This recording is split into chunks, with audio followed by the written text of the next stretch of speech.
What is going on, everybody? What's going on? Doing a little bit of a it'll be a quick live. It's nothing too terribly crazy. You're bored. Maybe a little bit. Maybe a little bit. What's going on, everybody? Welcome in, welcome in. What is going on?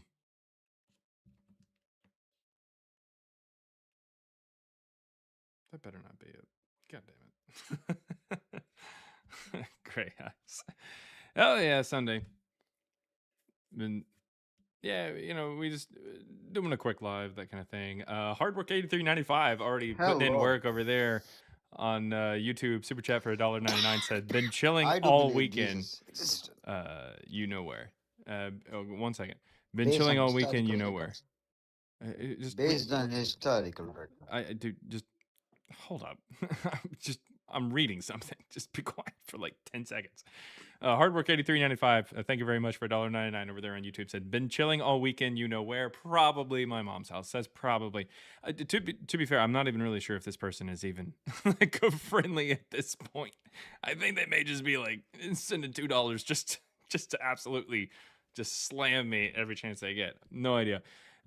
Anyways, what was that, Mr. Citizen? What'd you say? Something or another? What'd you say? What was that? It is an historically accepted fact. I do But believe what? it's an historically accepted fact. But if you don't believe, I don't know what I can do about it. Okay. That Jesus at least existed. Nah, I didn't. Do you have any evidence for that? It's an historically accepted fact. I don't need to provide evidence to you. Okay. Well, thanks for coming up, I guess, and wasting It's an your time. historically accepted fact. You go and ask people around the world, Jesus exists, everybody will say yes. Sweet. And what kind of Small evidence group would of they people say like to you that? want to protest. Yeah, Bye there's bye. kids all over the world that would say that Santa Claus existed. What's the evidence for Jesus? Nothing? All right, okay. Yeah, he just kind of left. All right. Hard work 83.95 over there on YouTube again. $1.99 says, second best $2 I spend. I don't even know. I don't even know what that mean. What does that even mean? I don't know what that means. Anyways, let's see. AZ Mike says, slam me, Jaren. Oh my god. Jesus Christ. All right. Raymond over there on YouTube says, has anyone actually ever given you evidence of Jesus or Paul? It depends on what you mean by evidence. So, like, Harry Potter's book is evidence for Harry Potter. Is it good evidence? No. Is it proof? Not even close. But I mean, I guess you could say because it's saying that Harry Potter is a real person, or because it's saying that he exists, or like telling a story of him, then that's evidence, I guess.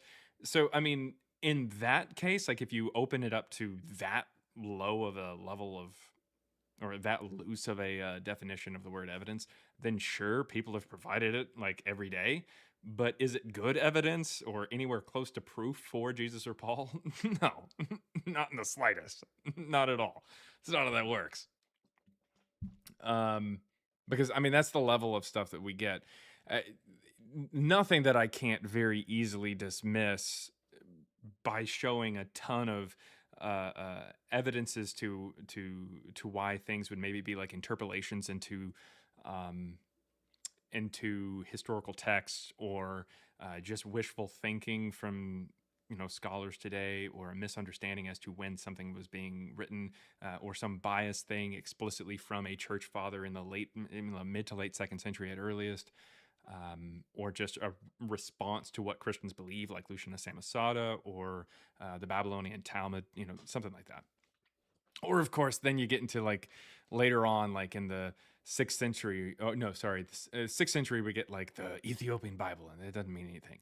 7th century you get the Quran, that doesn't mean anything. In the 14th century we get the Shroud of Turin, that doesn't mean anything. Like it's like, okay, cool. Like you can point to later stuff, I guess. It's dumb. Also, why can they never pronounce Turin? Is what Jake says. So I call it the Shroud of Turin. And I guess it's maybe like Turin or something like that. Maybe, I don't know. But I call it the Shroud of Turin. So that's what we're gonna call it here. How does it not mean anything? Yeah, once you get to a certain point, and this is to TikTok, Maddie Love asked this question: how does it not mean anything? Once you get to a certain point, the writings about a religion or about a religious figure that's from a very popular religion,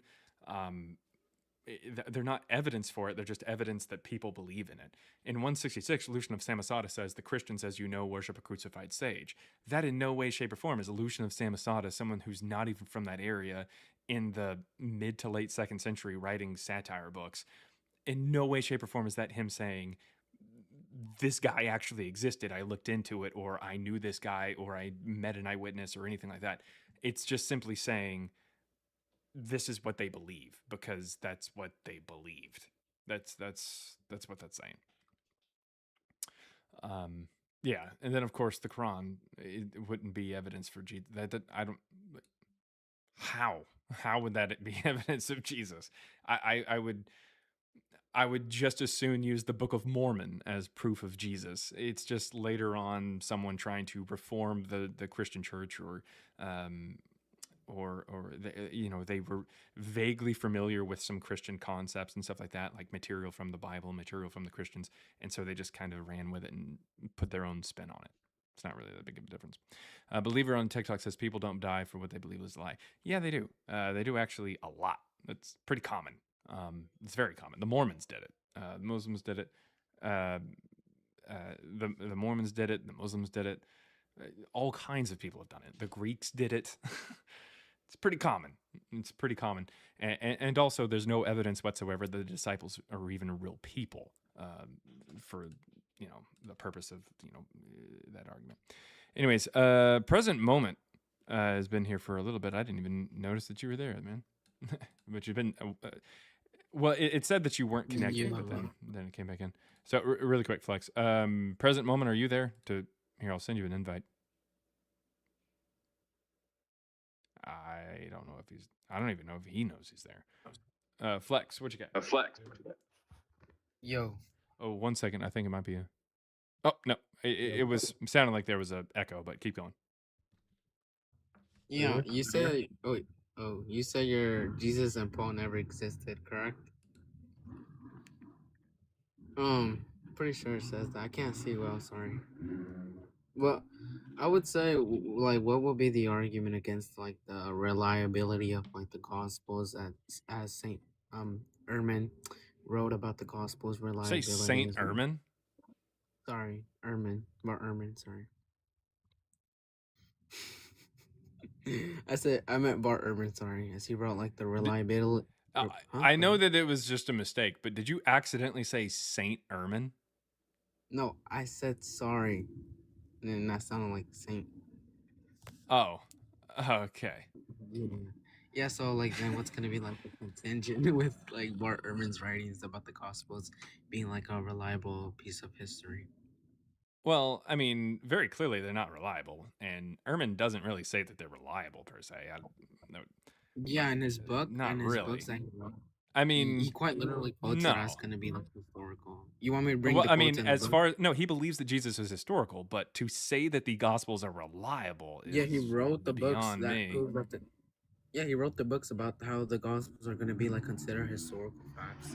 Well, okay. It really depends on what you mean by historical.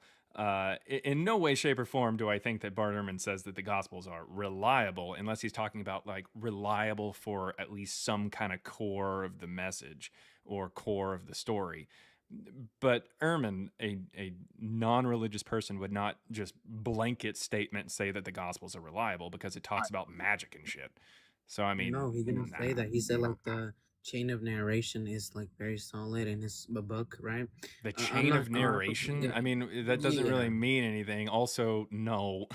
Wait, what's the argument? Chain of narration doesn't mean anything. So that doesn't mean anything because that's not how we would determine whether or not something is real, especially since none of the things that they talk about are verified by anything else. So, I mean, I don't really care about the chain of narration of Star Wars movies is technically fine. Like there's still a core in there that seems to be around the same like family known as the Skywalkers, but that doesn't mean anything.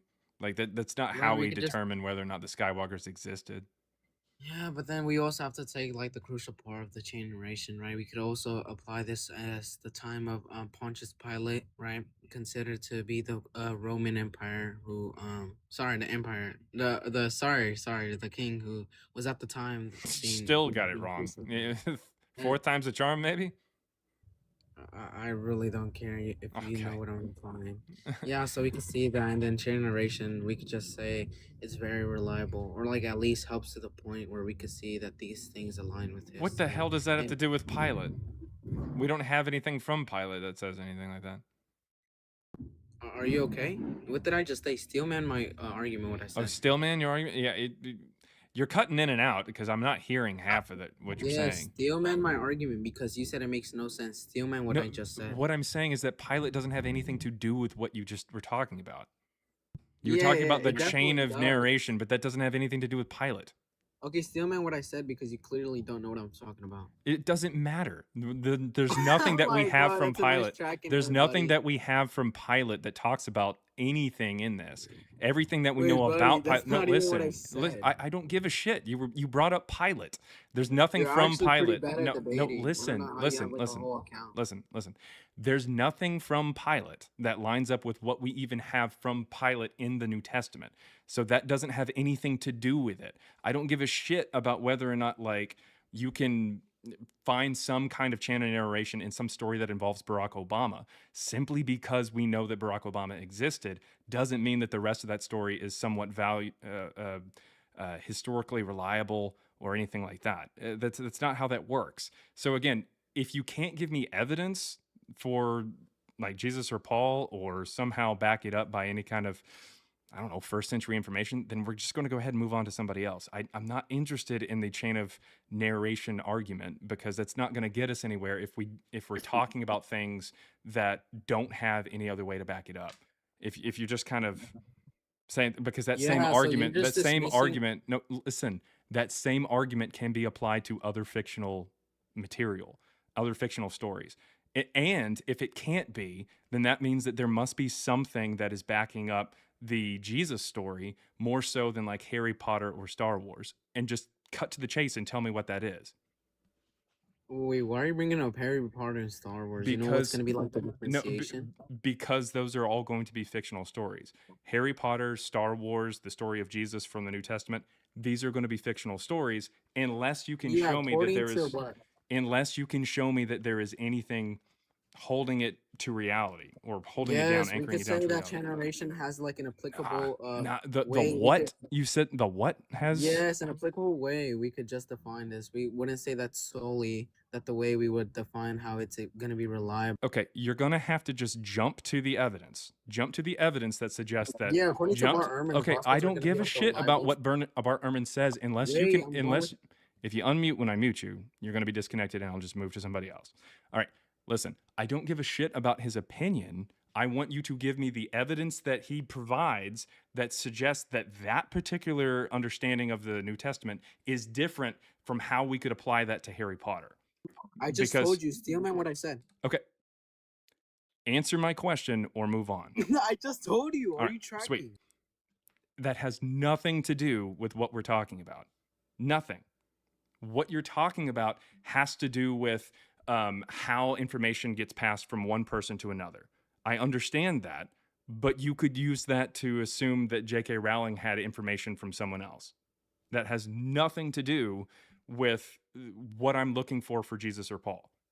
Just because you're assuming that one author or the author of a text got this information from someone else, and just like Bart Ehrman assumed this, there's no evidence of these people even existing. So it doesn't matter. You're going to have to show me why this would be different. Otherwise, it's just special pleading. That's not how we figure out whether or not history happened. That's starting with the presupposition that this is a real thing, that the disciples were real people, and then going from there. And I'm not just going to grant you that somebody who we don't have any evidence for, like the disciples, are just real people. It's not how that works. You weren't arguing for the existence of Jesus. You were more so arguing for what Bart Ehrman talks about when he talks about how Christianity could have started. But that doesn't.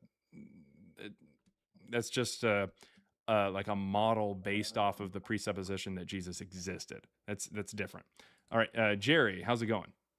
What's up, man? I'm doing good. Hey, what you got? I got two main ones. I want to see how you feel about the historian Josephus. Do you accept his writings? Josephus, is the second one going to be Tacitus? No, it's not. Oh, it's not. Is the second one Pliny?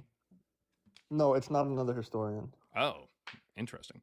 So what about Josephus? Yeah, I mean, I would assume that most of what he talks about, especially during his life, like in Wars of the Jews or the Jewish War, that's going to be pretty reliable. Some of the stuff that he Well, talks yeah, I about mean, prior to his life is also fairly reliable. He mentioned some sources. yeah, and he mentions that Jesus was absolutely crucified by the Romans. Oh, really? Okay. Yeah, And in this text, what do you know about it? and that exact text that Josephus was writing. Yeah, the Testimonium Flavianum found in Antiquities of the Jews, Book 18, Chapter 3, Section 3, or if your copy of his complete works does not have chapters, that would be Book 18 of Antiquities of the Jews, Section 63, which is what you're talking about. The paragraph known Yeah, as the absolutely. Testimonium Flavianum. Yeah, are you familiar with that information in there? Not a bunch of it. No, I just know that he confirmed Jesus was crucified. Okay. Is Josephus Christian? No, he was Jewish. He's Jewish, so he wasn't Christian. No, yeah, Right, you still he was there? Jewish. Yeah. Yeah, but he's not Christian. No. Okay. So are you aware that the Testimonium Flavianum in its earliest form says he was the Christ? Meaning, wait, saying what? It says he, as in Jesus, was the Christ. Okay. Does that sound like a Jewish perspective? It's I feel he's just being honest. It isn't. What do you mean? So a non-Christian is being honest in saying Jesus is the Christ? He's a historian. He's not biased. He's just So he'd be a Christian if he believed Jesus was the Christ. It also opens up with the line, about this time there was a man, Jesus, if one ought to call him a man. In other words, he's potentially a god. And then at the very end, it says the divine prophecies foretold his resurrection, which he doesn't say is just something that Christians talk about. He says it happens. Like 3 days later, as the divine prophets foretold this and 10,000 other wonderful things about him. Does that sound like a non-Christian that is writing that? no. I understand what you're saying, Yeah, but it's an from interpolation from a guy named Eusebius. We actually know who wrote it. okay, Eusebius is an admitted liar and church propagandist / historian. In the early 4th century, he's commissioned by Constantine to write a history of the church. And he quotes Plato in his book, Praetorio Evangelica, I believe it is, where he says that like a lawyer is justified in lying on the behalf of his client in order to do what he believes is right. And so he says, in the same way, we should be able to lie, or it should be a good thing to lie in order to spread the gospel, if you will, because it motivates people to do what is right because of what they feel inside as opposed to being coerced. okay, okay. I understand that. Yeah. Uh, So Eusebius, unfortunately, is where we get a lot of church history from, and in fact, it's actually where we get a lot of history from. Like, if you look up Plato's birth date, the reason we know like when he supposedly was born is Eusebius. It's pretty rough. okay, okay. You know, well, we'll just leave that one there. And my second argument is the Shroud of Turin. Do you Oh just deny it? wow! I thought at least we were going to go in like a time within 1,000 years of Jesus' supposed life. My God, dude. Well, the Shroud of Turin is the living proof of the resurrection. I The mean, it's not, but okay. But okay, where do you deny that? You see this? Mm-hmm. Yeah. This is a face. All right. Do you see the eyelids of the supposed Jesus on the Shroud of Turin? Do you see the eyelids, like the imprint of his eyelids? Okay, I know what you. Do you see The it? Yes or it's no? in a photo negative. Do you understand that? I understand. Do you see the eyelids? Yes or no? On the shroud itself, Mhm. I mean, I'd have to zoom in. I have to really look. Okay. Yeah. Well, let's zoom in then. I'll go ahead and pull it up here for you. All right. So on the Shroud of Turin, we do have that. Let me go ahead and get this up here for you. Where are we at? Is this it? I think this is it. Maybe. All right. There we go. Okay. So the point is, whenever we take a look at the Shroud of Turin on... it's going to be stupid. All right. Whenever we take a look at the negative of the Shroud of Turin, we see the eyelids. And unfortunately, for anybody who believes that that's a real thing, it's just not how that works. The eyelids are in the recess of the skull.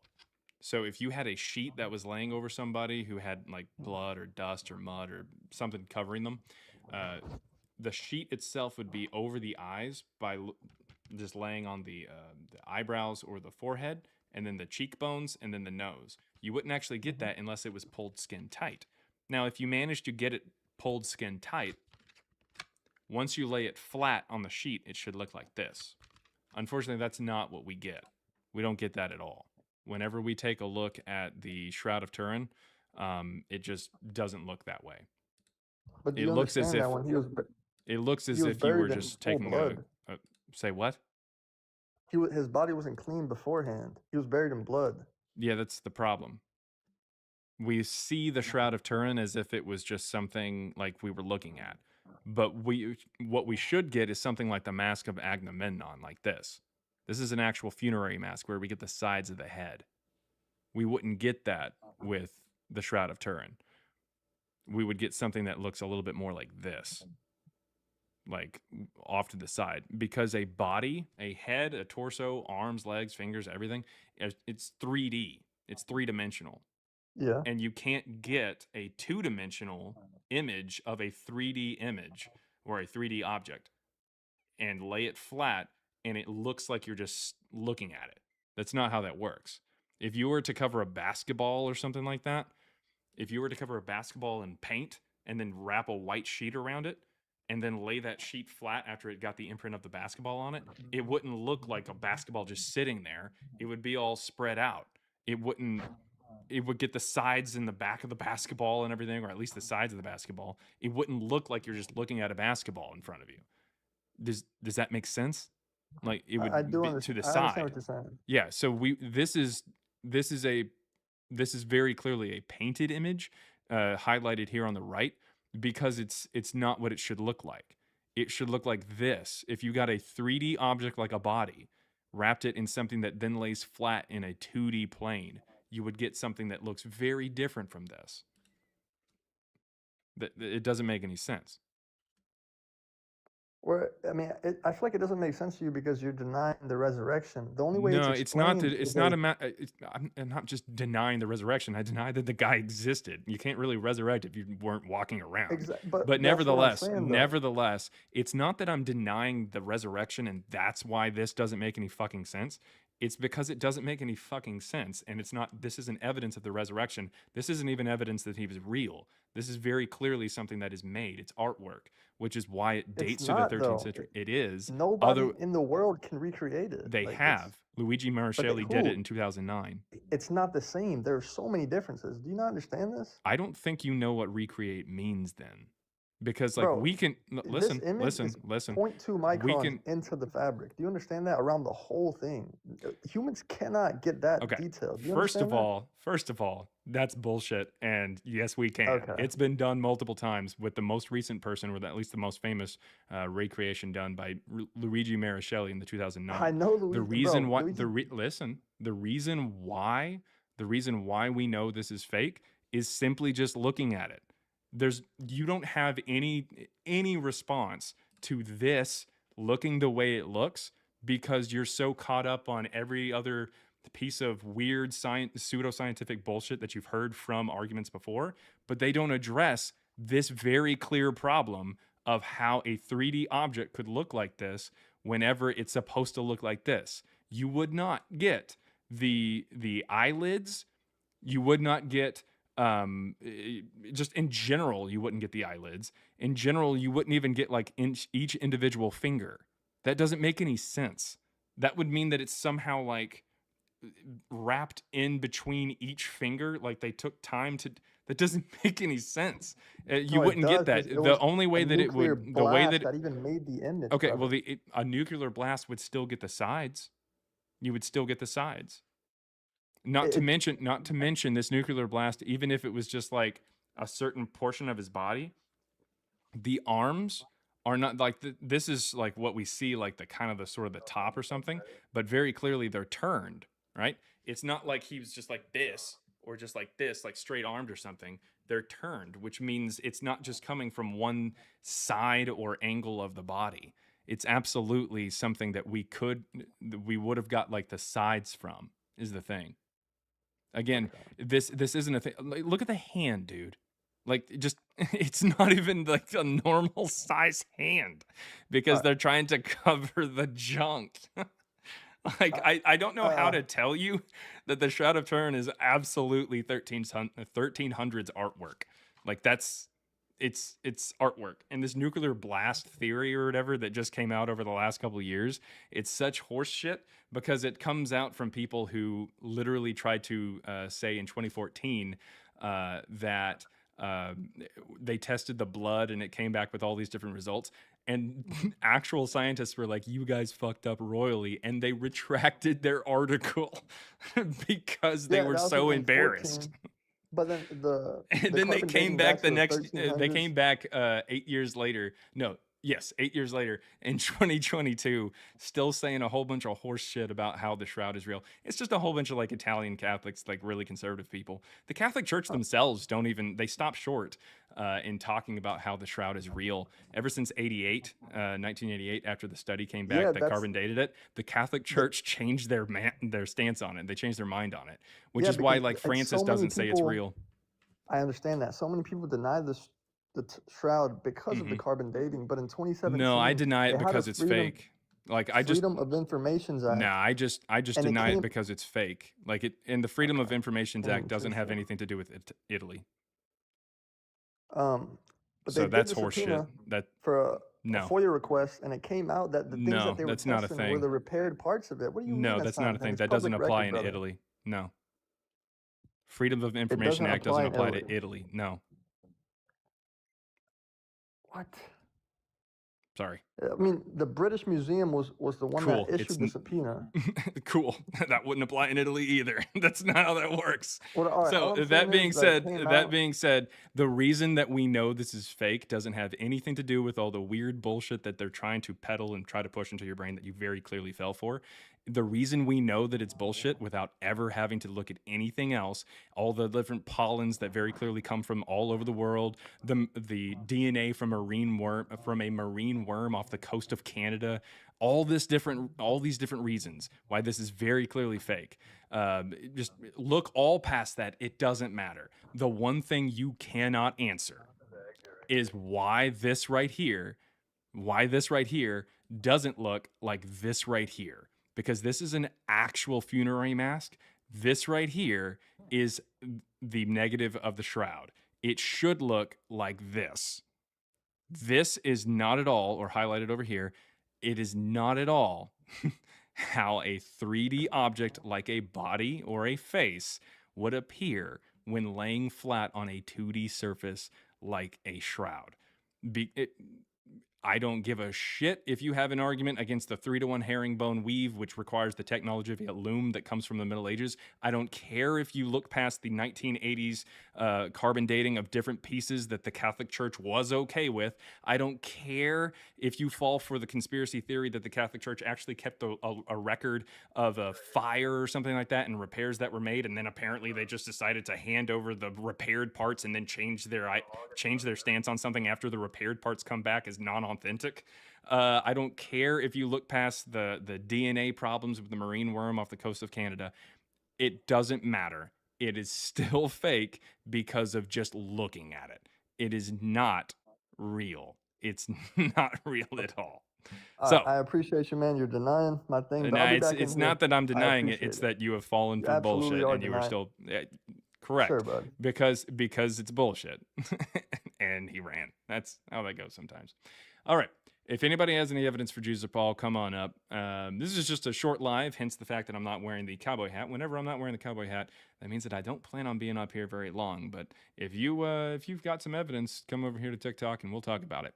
Let me check really fast if there's any other super chats. I think there was one or two that came through.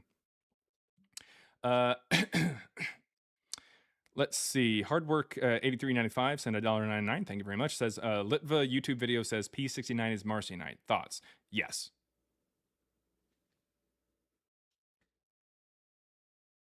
Yeah. Yep. Yeah. Devin Mol. Give me 1 second. Sorry, not Devin. Devin Mulcahy. Devin Mulcahy. I think. I don't know. 4610 $1.99. Thank you very much. Says the Alexamenos Graffito worship crucified guy. There's not really much evidence that that's crucified anyways. The Greek word that is actually used for crucifying or for cross, I guess, is actually staudos, which would be more of like a torture stake with the arms up.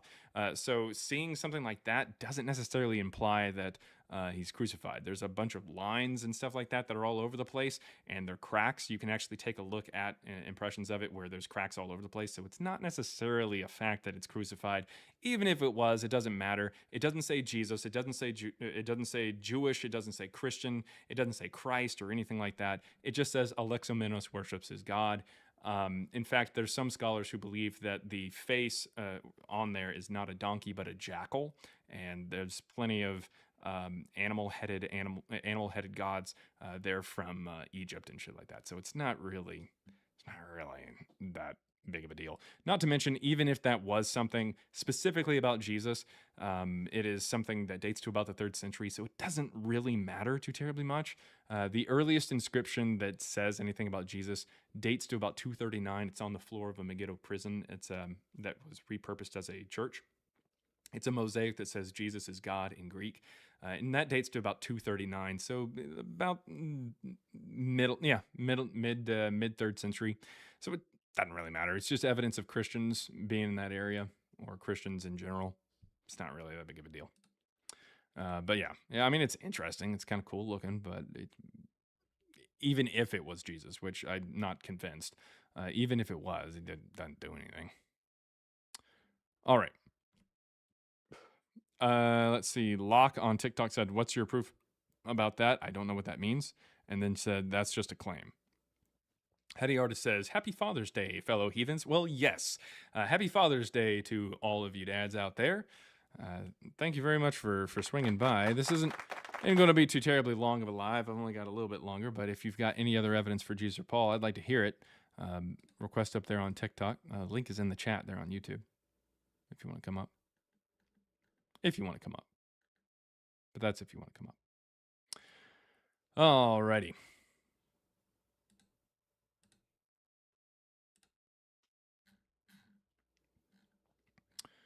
Let's see.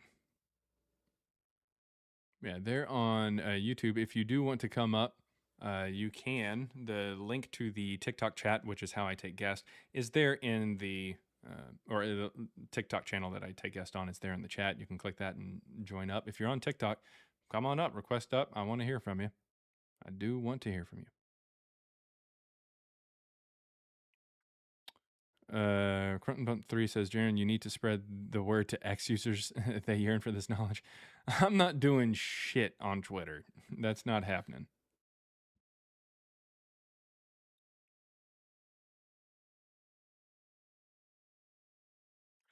Mandy Moral on on YouTube is saying some interesting things about the Gospel of Mark.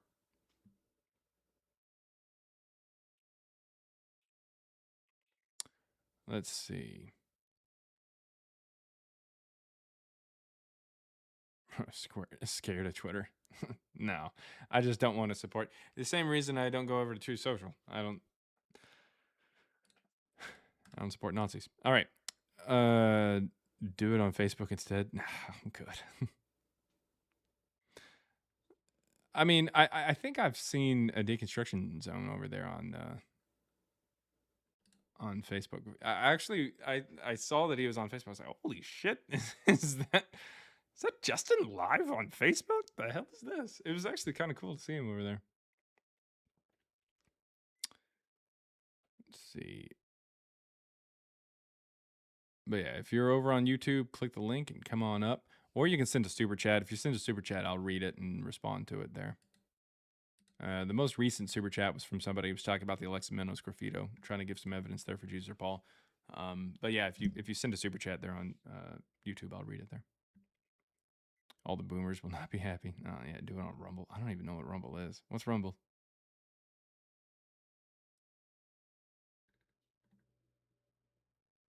On Tumblr? Oh man.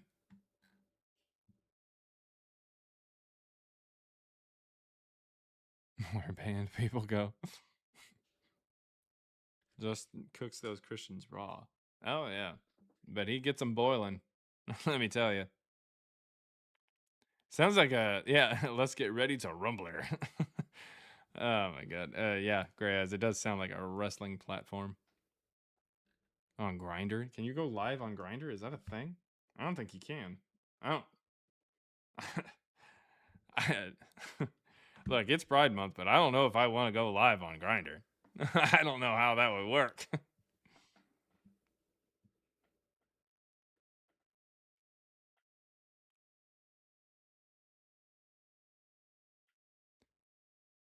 Crusaders Edge? I don't even know what that is. Luke says, "Oh shit, I'm late." Nah, not too late. I'm not gonna be live for very long. What's weird is that none of the Christians are requesting up. It's really strange. Normally Christians are like champing at the bit to come up here and try to say, "Hey, like Jesus and Paul actually existed." But look, I guess some of them just haven't read 1 Peter 3:15 that says you should always be prepared to defend why you believe what you believe when questioned or demanded of you, and do so respectfully. They just haven't read 1 Peter, which makes sense. First Peter wasn't even read by Peter. The guy was illiterate. It says so in Acts. Sorry. I don't know what to tell you. You're going to have to take that up with your own Bible. It's not my fault. It's not my fault at all.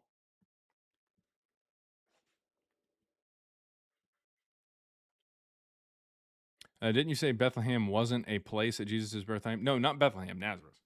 Nazareth.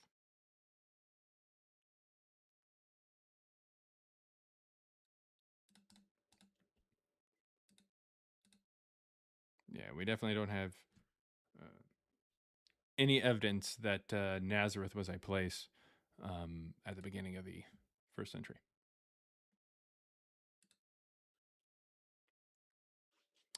Sarah Ross 7386 there on YouTube says, "Are you even actually interacting with the chat?" The answer is no. Yeah, no. The reason for it is because I'm taking requests, like request up there on TikTok. That's how I take guests. If you want to join the conversation, the link is on the YouTube profile or there in the chat. You can click that and then hop up on TikTok. If you don't want to join on TikTok, you can send a super chat on YouTube and I'll read it out loud and I'll respond to it. But yeah, on YouTube is a bit more unhinged. So I don't just go through YouTube and just read a bunch of the live comments. Every once in a while I'll see one.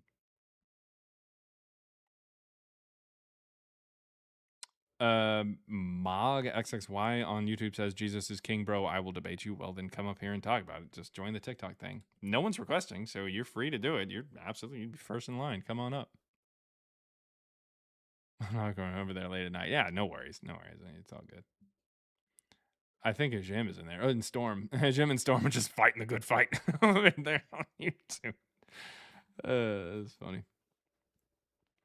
RVTEFR says, "Wait, is his point that Jesus was not a person?"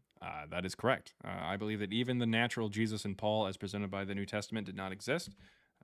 You can come up here, you can talk to me about it, you can send a super chat and I will respond to it, or you can check out the book there, Christ Before Jesus. Me and my data science co-partner, we take a look at the Greek New Testament and see that the New Testament was written in the 2nd century, not the 1st. We do have a super chat there on YouTube. $1.99 from Ajim12 says, "Happy Father's Day, Daddy, from your BFF Queefy." Why are you so obsessed with making me say that word? Why? What is it? What have I done to you? What have I done? I've tried my best to be consistently educational and entertaining, and yet you still, to this day, keep making me say queefy. All right. We love you. Well, thank you very much, Dr. Jim. Love you too. Ridiculous. All right. Because we love you. I love you too, Storm. That's how that works. I pray for your soul. Yeah, cool. Awesome. Well, my soul prays that you stop praying for it. I try to profit. Wait. Trying to profit from Jesus is evil. Okay. Cool. Well, Jesus didn't exist, so I don't give a shit. All right. Bible is fantasy novel from Zarian 13. See, every once in a while, there's people on YouTube that actually have like a bit of a brain. But all the Christians over there on YouTube are just like completely scared to come up. Even the atheists are scared to come up. The atheists are terrified. The Muslims are terrified. The Christians are terrified. The atheists are terrified. It's kind of pathetic. Like they're not coming up here. Like they're just like, no, I don't want to go over there and actually get my ass handed to me by this guy who very clearly knows the Bible better than me. Like they're not gonna do it. They're not gonna do it. But if you do want to come up, the link is in the chat. I take guests over on TikTok. Just come up and we'll talk about it. Let's see. Did you find the deck you true? No. I sincerely thought that you were talking about like because you drove around and I was like driving around finding a tree. Like there must be like a tree or something in your neighborhood or like not neighborhood, but like in your town or something that's made out of Lego. It's like I don't know what that means. But like you meant like the box set for something. I was like, okay, I didn't know. Let's see. There is a super chat here for $2 from Helping MAGA Deconstruct. Thank you very much. It says, "Is the church evil if they take money for Jesus?" I guess profiting for Jesus is evil, apparently, according to that one guy on YouTube. But I mean, I guess a church makes a profit and they pay their, you know, their employees. Can you not make money as a pastor, preaching Jesus? Is that evil? I don't know. Maybe you should ask your pastor about it, dipshit. All right. Let's see.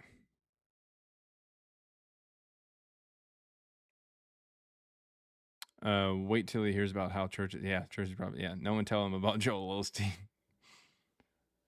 Man, it's funny. All right. If you've got any evidence for Jews or Paul, come on up. We're running out of time here, guys. Running out of time. All these Christians just chirping in the chat.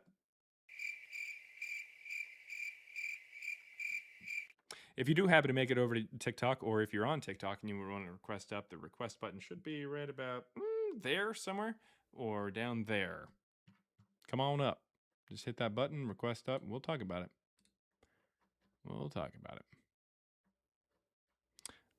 Henry J.C. Gal or something says doesn't exactly prove he. Wait, okay. Let me see. Maybe he's got more comments. Do you actually think Jesus never existed? Yes. Only because you don't believe the historical scripture that's there and want more proof? There's not historical scripture that's there necessarily. I don't know what that means, really. I'll send you an invite. I want more proof.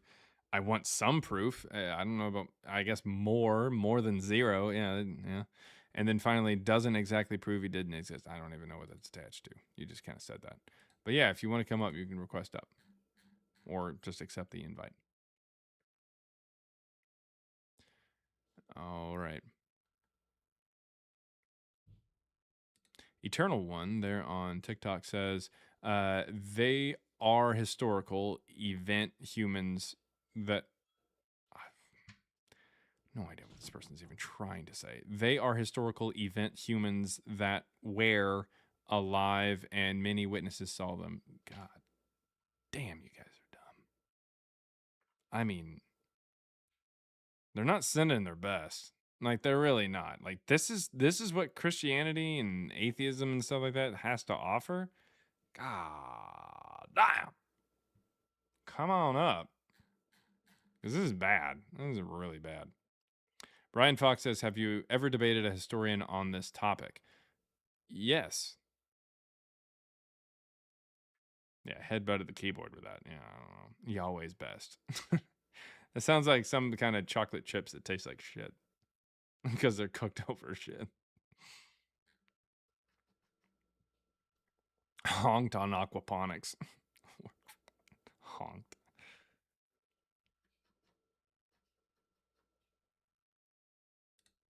Maybe this person's got some evidence for Jesus. Hopefully. We got someone coming up though. We got TTK, KKTT, YHF. Hello? No, I can barely hear you, but what you got, man? Okay, bro. Okay. Let's look at Luke, Mm-hmm. chapter 24, verse 39. You're kind of Look at my quiet. hands and my. Give me 1 second here. You're kind of quiet. Well, I'm sorry about that. Can you get a little closer to the microphone? Well, just so everybody can hear you, because I want to make sure that I can hear you. Okay. Are you hearing me better? That's a little better. A little better. Okay. But you said Luke 2? Or Yeah, Luke 24. You said Luke 24? Yeah. All right, Luke chapter 24. 30. Give me a second here. I'm going to pull it up. Okay, Luke 24, verse what? Verses 39. What do you mean verses 39? Like just verse 39, or is there another one in there? No, Luke chapter 24, verses 39.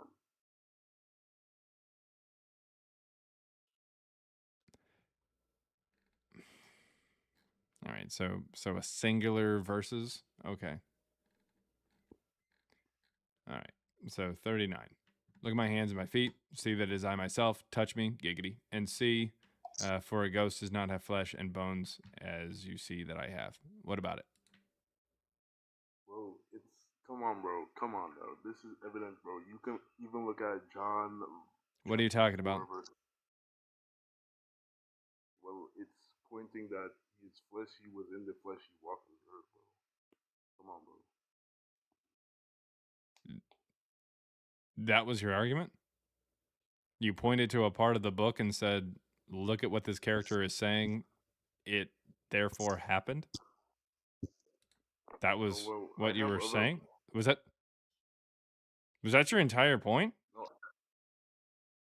No, bro. I have other verses, bro. Okay. So there's just more parts of the story where he talks? Okay. Are you aware that Harry Potter says some things to Ron Weasley and Hermione Granger on the train to Hogwarts? Does that mean that Harry Potter is real? Because like we can read quotes about him? Not really. I think. Okay. Yeah. So just reading quotes from Jesus, what does that have to do with anything? How do you know that he actually existed to say those things? Because it's in the Bible. I have more verses. Well, that's fine, but how did you determine that the Bible was historically accurate when it talked about Jesus saying those things? Otherwise, it's just like reading a story. Like, I'm glad you like a book, but how did you determine it was like historical when it says that this happens? How'd you determine that? Well, now I'm confused because how do you know it's not true? Because the rest of Luke is dog shit at trying to pin this down into history. Like, we can just take a look at this. Like, Luke 24 is where you took me, which is the end of the fucking story. But Luke 3, where it tries to tell you that the story begins, is talking about the 15th year of the reign of Tiberius Caesar. That would be the year 29, like CE or AD. That's 29. Does that make sense? Because he starts reigning in 14. So the 15th year would be 29. Does that make sense?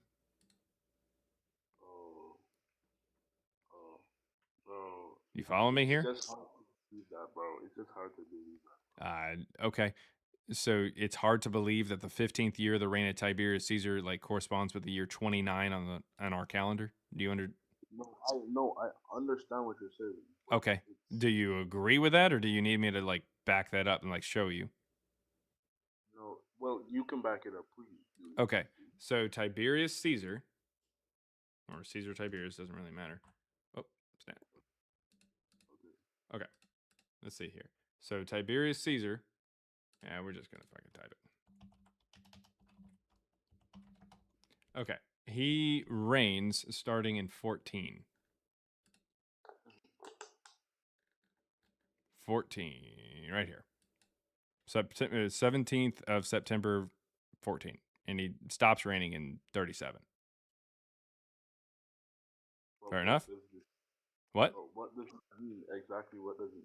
Cool. Yeah. So what that means is that in the 15th year of the reign of Tiberius, that would be the year like 29, right?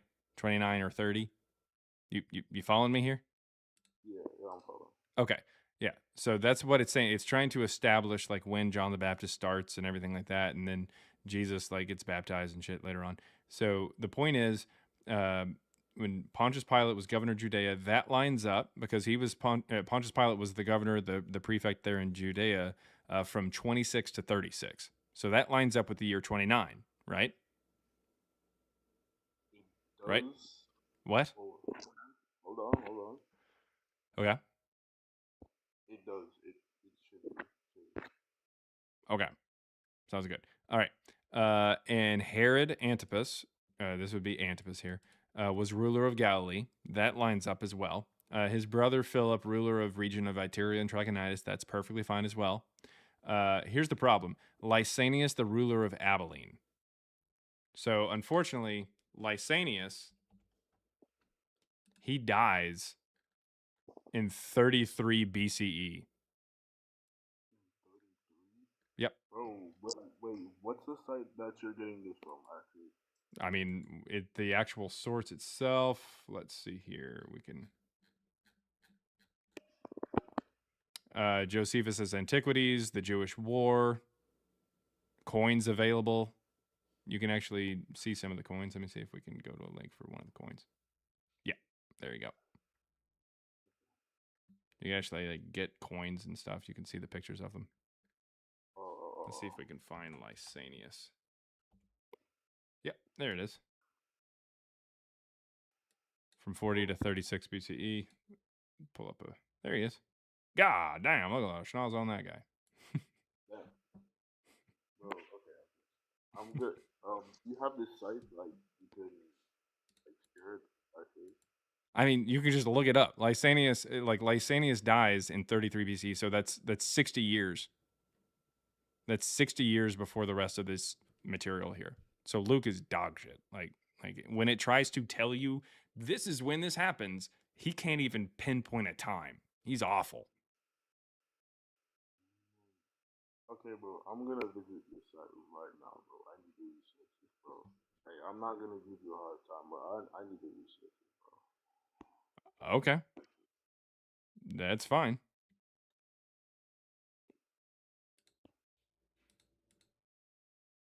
Did he leave? Yeah, he left. I don't really know what he said there at the end.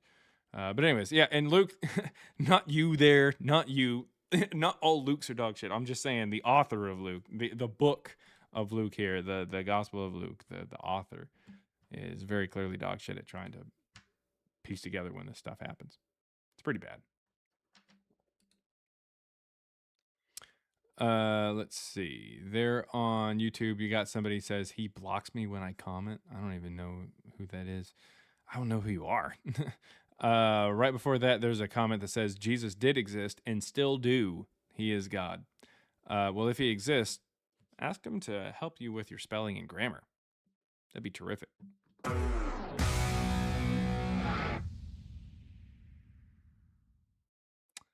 All right, CBJ After Dark. Yeah, it's getting dark out here in the great state of Texas. If there's anybody else out there, I want to hear from you. Otherwise, we've got to hop down. Let's see, anybody else got any evidence for Jesus or Paul, or the Christians just still whining? I want to hear from the Christians. I want to hear from the Muslims. I want to hear from the Mormons. Same thing. I want to hear from the atheist. The atheist would be good. Maybe this guy would be last guest. Maybe he'll actually show us proof of Jesus and Paul 2,000 years ago, and then we'll be done. Yo, can you hear me? Hey, this is Caleb Creates. Really fast, because you'll probably be the last guest. Super chat really fast. I want to get to that. $2 there from Matthew Mulkeen says, "What's up with Sunday night? You're spoiling me." Well, sometimes Daddy's got to spoil you. Also, happy Father's Day. If you didn't hear me the first time, happy Father's Day to anybody out there who is a dad. Let's see. Caleb creates. What you got there, man? What you got? Can you still hear me okay? I just threw in my AirPods. Say what? Can you still hear me okay? Yeah, I threw yeah. in my AirPods. Yeah, Or we is can hear it you better? fine. Oh, okay, cool. No, we can cool, hear you fine. Awesome. So is your claim that they're mythology, like Yes. mythological characters, Yes. and that they never existed? Yes. Because I think would you agree that that's not the majority historic consensus right now among historians? Yeah. Would it be fair to say then that the burden of proof relies on you to prove that they didn't exist? I mean, the burden of proof rather is with than whoever for- makes a positive statement. If somebody says he did exist, they've got to prove it. If somebody says he didn't exist, they've got to prove it. Realistically, the most common take from historians and at least non-religious scholars is that he likely existed, probably existed, or they don't have a problem with him existing, which is kind of agnostic to some extent and doesn't really require evidence for that or anything, or the burden of proof. But yeah, I can absolutely understand that there'd be a burden of proof on me saying that they never existed. Would you like to hear it? Yeah, I'd be super interested in it. Yeah. I would love to hear your take on it. Yeah. So even the natural Jesus, me and my data science co-partner and co-author, our stance on this topic is that even the natural Jesus and Paul, as presented by the New Testament, did not exist. We went on technicality simply because of the fact that there's like contradictions in the natural story for Jesus. So the way that he's presented in the New Testament as a whole naturally doesn't. Can you define make natural sense. story? Yeah. So take away the supernatural elements. So like set aside the miracles. Like I don't care about the miracles really. I mean that's a So major you're moving problem. it outside the lens of theology and philosophy Yeah, and into the lens of if I say he never existed, that would. I mean, if we're accepting magic, then anything can happen. Yeah, that's fair. That's fair. And so you're by naturalizing it, you're taking all of that off the table. Yeah. I don't even care about that. That's fair. So Yeah. setting that stuff aside, even the natural Jesus that remains, like say for like what time he died, or like what year he was born, what happened while he was born, what's his genealogy. These things are natural claims of this Jesus, and they contradict. So therefore, that natural Jesus can't exist even by technicality. We go further and we say there are elements of the story that are anachronistic. Are you familiar with the concept of anachronisms? I mean, I've heard the phrase before in school. Can you remind me? Honestly, I can't. I'm not. No worries. Right now. So anachronisms are things in a story that are out of place in time. So if I told you, yes. If I told you a story about someone in the 1960s with an iPhone, you'd know that story's bullshit, right? Yeah. Yeah. Or at least it's anachronistic. Yeah. So it's bullshit. Yeah. Yeah. Now, and now we'll just leave it there. But the point is, there are elements in the stories of the Gospels and the Acts of the Apostles and even some of the Pauline epistles that are anachronistic and don't line up with the time that they're supposed to be writing in or they're supposed to be living in. That's an issue. That's how we know the Book of Mormon is dog shit, is because Joseph Smith and his cronies put a lot of things into the Book of Mormon that are supposedly around in 2000 BCE or 600 BCE or a little afterwards that don't show up until post Columbus's arrival to America. So it's pretty bad. Thing with what and I'm a Christian, and we would say some of the same things about clear forgeries that came along later, where you have documents that are only written in Spanish or only written in Italian, and they're talking about people's interactions on specific kinds of roads that didn't exist in the first 500 years after Jesus' death. And so we would go, I'm agreeing with your point. Yeah, we would. I mean, those would be clearly most likely, written at another time. Yeah. Right. Yeah, and so is that's how we some of do. your claim then about the some of the early New Testament documents that we have, that they're out of time, and so therefore they're untrue. Well, not the documents themselves, but the content found within the documents. Even the earliest like codices that we have for the New Testament include these anachronistic concepts. Now, it's not going to be Could as you? egregious. And one second, I'll get to the examples in just a moment because I think that's Yeah, probably what you're going to ask perfect. for. But Yeah. it's not going to be as egregious as like Joseph Smith because he's talking about a time that's well before him. Like he's talking about like 600 BC and shit, and he's clearly writing in the 1820s. So he's going to make mistake after mistake. For the New Testament, my data science co-partner and I, we find that the New Testament's actually written in the 2nd century, not the earliest manuscripts that we have. Those date to like the 3rd to 4th century. Who gives a shit? We're Right. talking about Yeah. like the actual time the pen first hit paper for these texts. And because of this, it's talking about a time that happened a little about 120 to 150 years, depending on which text, earlier. So it's going to have anachronisms, but they're not going to be as common as like the Book of Mormon, but they're still there.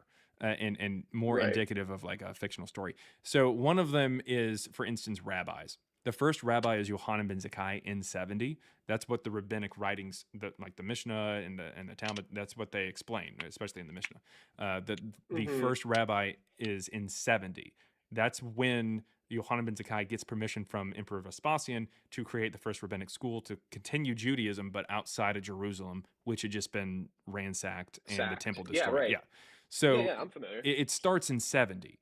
Prior to that, there's no rabbis. The term rabbi itself isn't even a thing. It's a position. Yes, it means teacher, but specifically a type of teacher. Prior to that, you would go to the Cohen, which would be a Levite priest there in the synagogues or the temple, which again in 70 doesn't exist anymore. And so you'd go to the Cohen for teaching from like the Torah. There's a term as well that gets translated as sage, but in the 2nd century, they had rabbis because that first shows up in 70. So when these people are writing this New Testament material, they're not only going to call Jesus a rabbi, but in Matthew 23, they have Jesus talking about rabbis and even talking about where they sit in the synagogues, how they act, how they pray, how they teach, and even how they dress. It's very clearly something that is talking about something that shows up another 40 years later. But the authors, not being Jewish, by the way, and writing in the 2nd century and not being from Judea, aren't going to know that this is the case. We don't have the word rabbi in the Old Testament.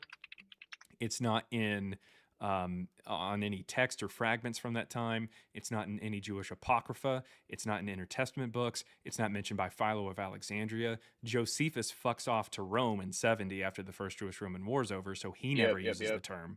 It's just not it's not a thing.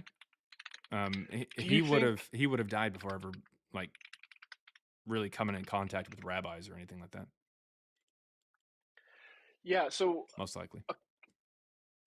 My response to that would be two. First, are you familiar with the concept of eisegesis?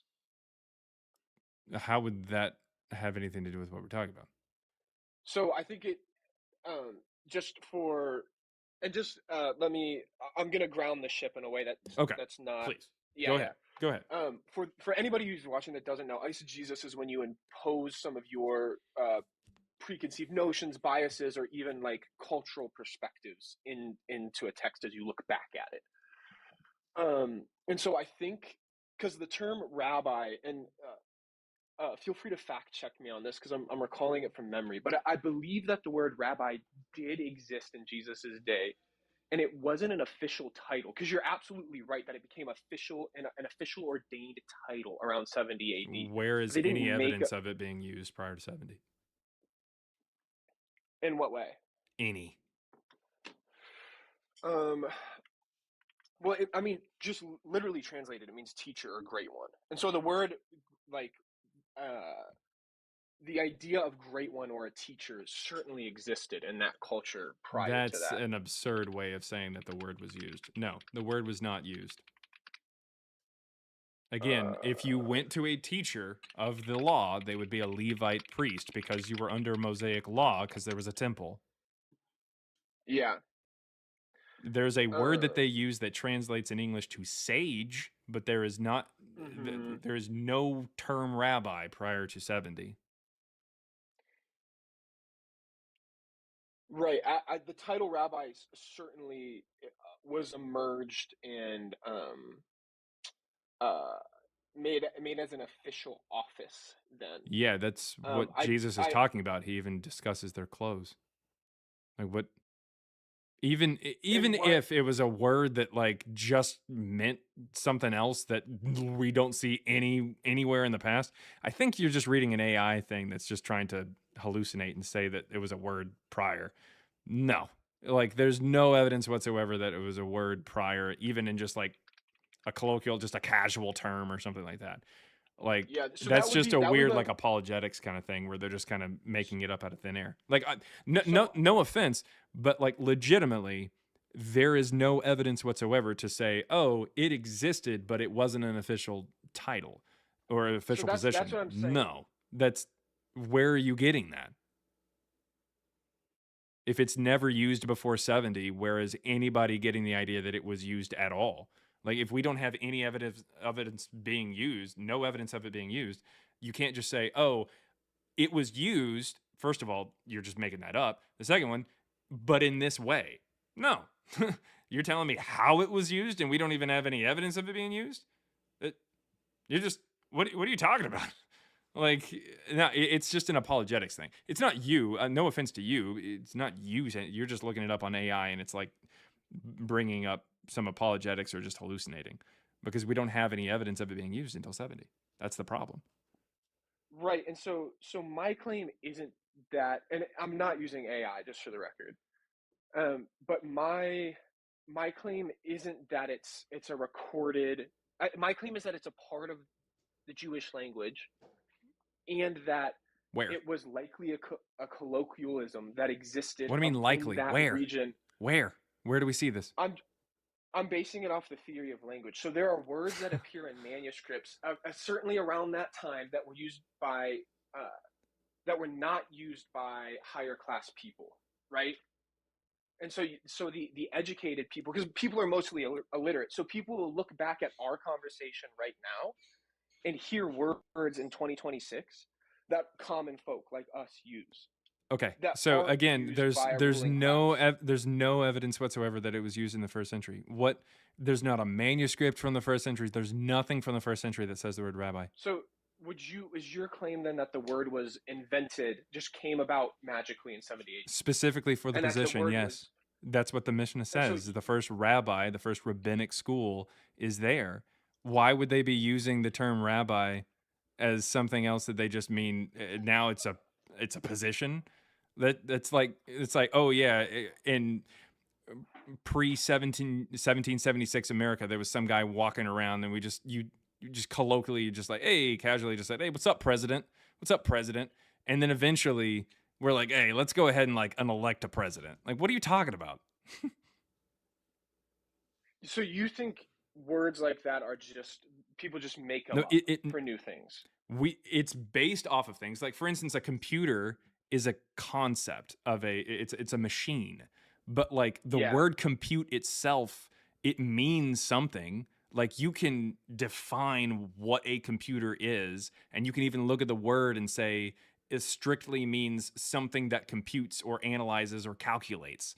Like you can do that, but that doesn't mean that the computer itself is used until like the term for a computer as we know it today is used until the machine is explicitly built and invented.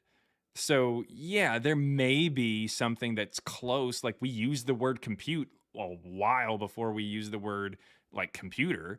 But if you were to go back before the invention of the computer, or if you were to write a story about someone before the invention of the computer and say that they use that term and describe a machine, you would know that that's anachronistic.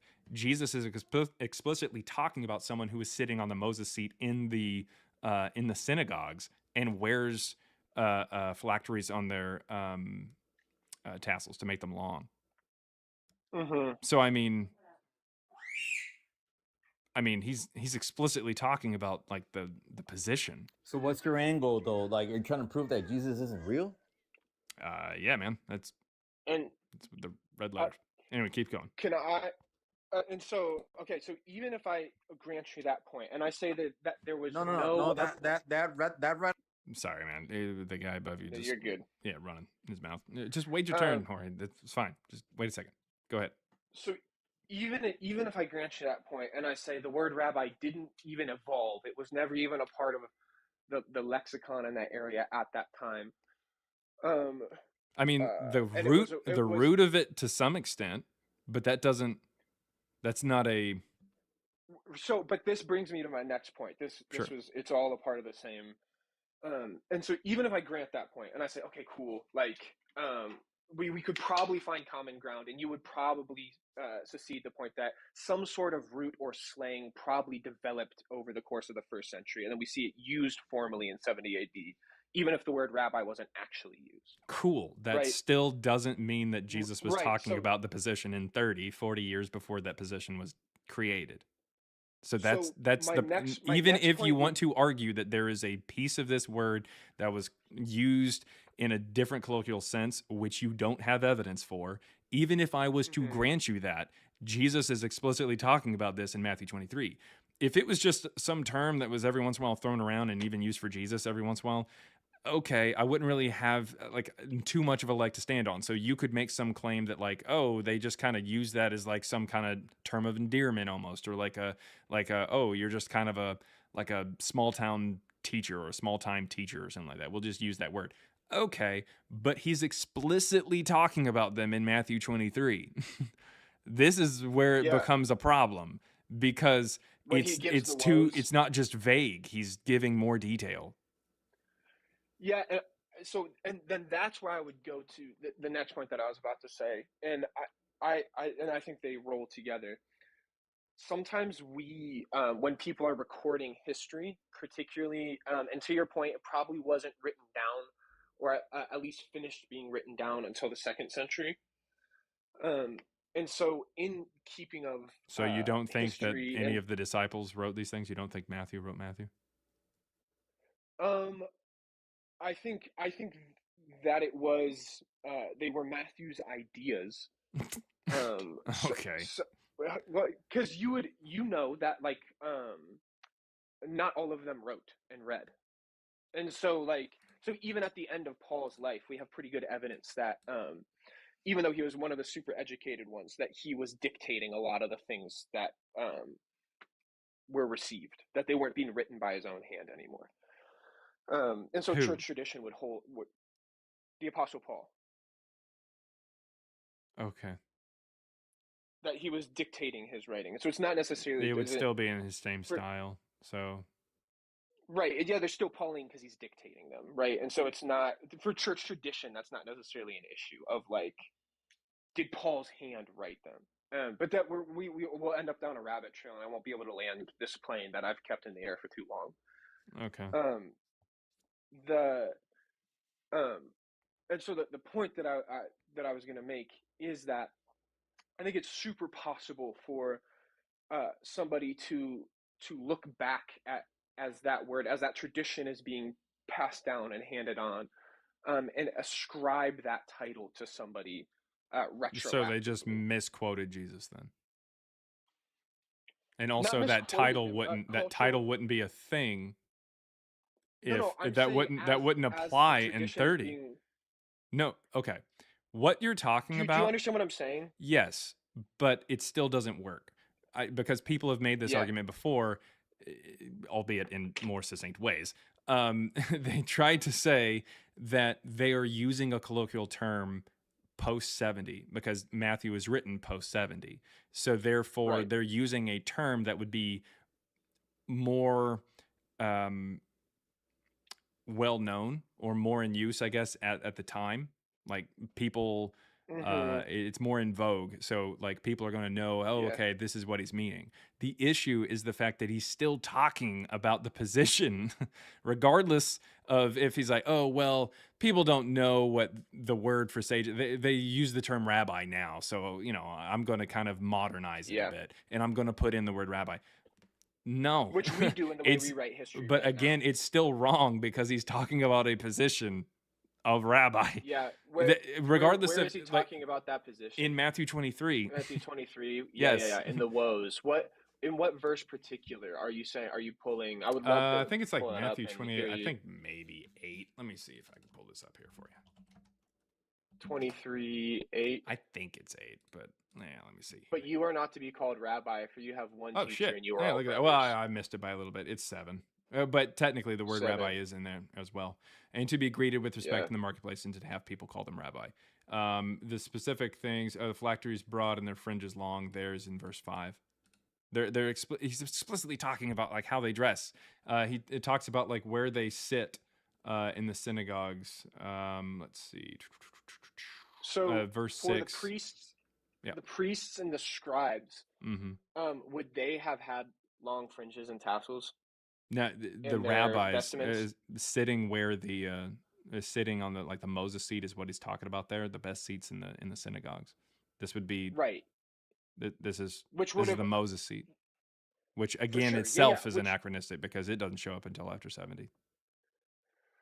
which Because that's where the rabbis sit. Like it is So the best seat in the synagogue.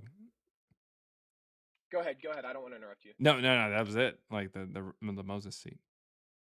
Like So I is understand your what you're saying, but like Matthew 23 is going into detail about I don't this think it's position. going. And again, this is where I would say I think you're doing a little bit of eisegesis, No. and your You don't think that like 8 verses about like people who want to be called rabbis is going into detail about people who call themselves rabbis? I think it could My bad. very easily. I think it could be very easily applied to the scribes and the priests and the Pharisees. Then of why the don't they time. say that? Why does it What do you say mean? rabbi? Because rabbi wasn't a thing until 70. Even if you want to say that they are using a term that could have been something else, then why the fuck are they misquoting Jesus? Because he wouldn't have said rabbi. They go out of their way in in the Greek Well, version to say the they do Hebrew use term rabbi. different. There are different descriptions of the same people that he's talking to. Then that they're not include the called words- rabbis. No, I'm saying in that same section of scripture, Awesome. he uses the word But scribes, but he Pharisees, calls them hypocrites. rabbis here.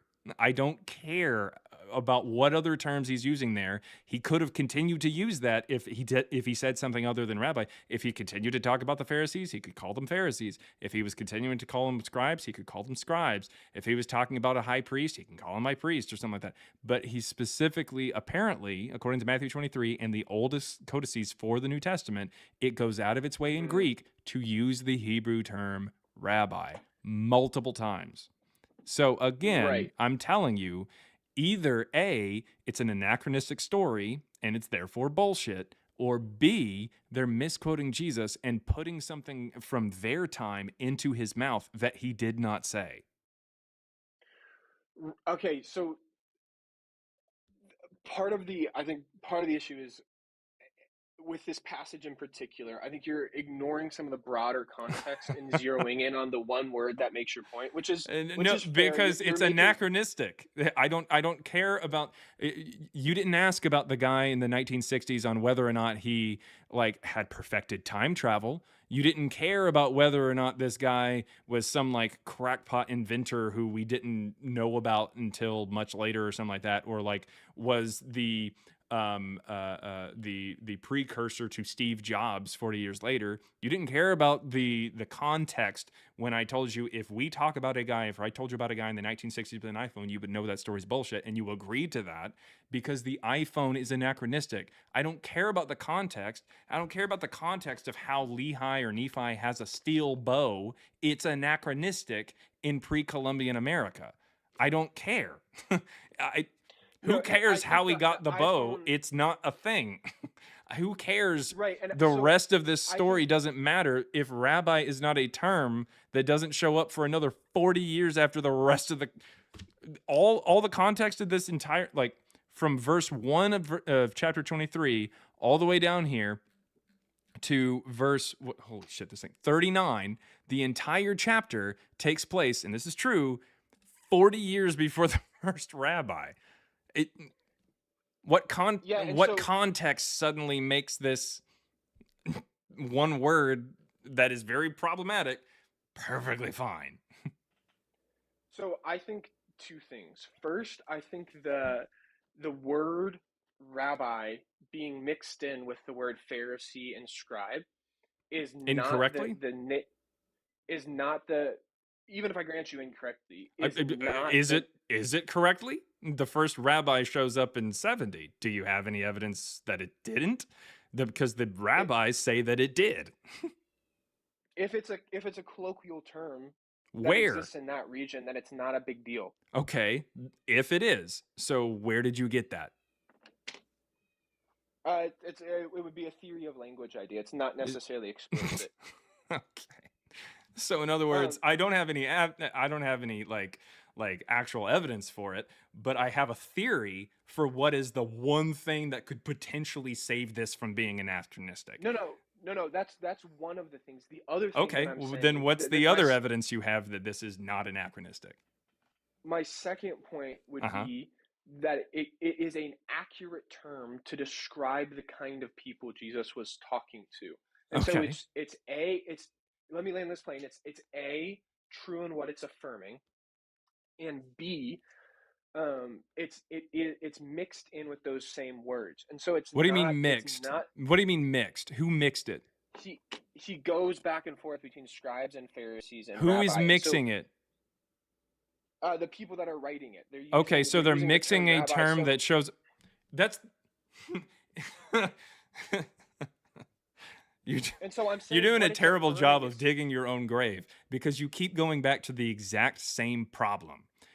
No, it's either anachronistic. Listen. I don't care. Because what you're saying doesn't mean anything. I don't care if it's true and what if it's affirming, because it's sure. Yes, what it's talking about is a rabbi. So using the term rabbi is real. That would make sense. That would be perfectly fine. And if I told you a story about a guy in the 1960s with an iPhone and I described the iPhone, then yeah, my term iPhone would make sense in that particular instance of this fake story. But like, it's still fake. That's the problem. I don't care if rabbi is the correct term for what he's describing when he tries to describe a rabbi. Of course it's used there. It'd be weird if he said, oh yeah, this person who is, sitting on the Moses seat in the synagogues and everything like that, they make their phylacteries broad and their fringes long and everything, and they walk around wanting you to call them velociraptor. Yeah, I'd be like, well, that's really weird.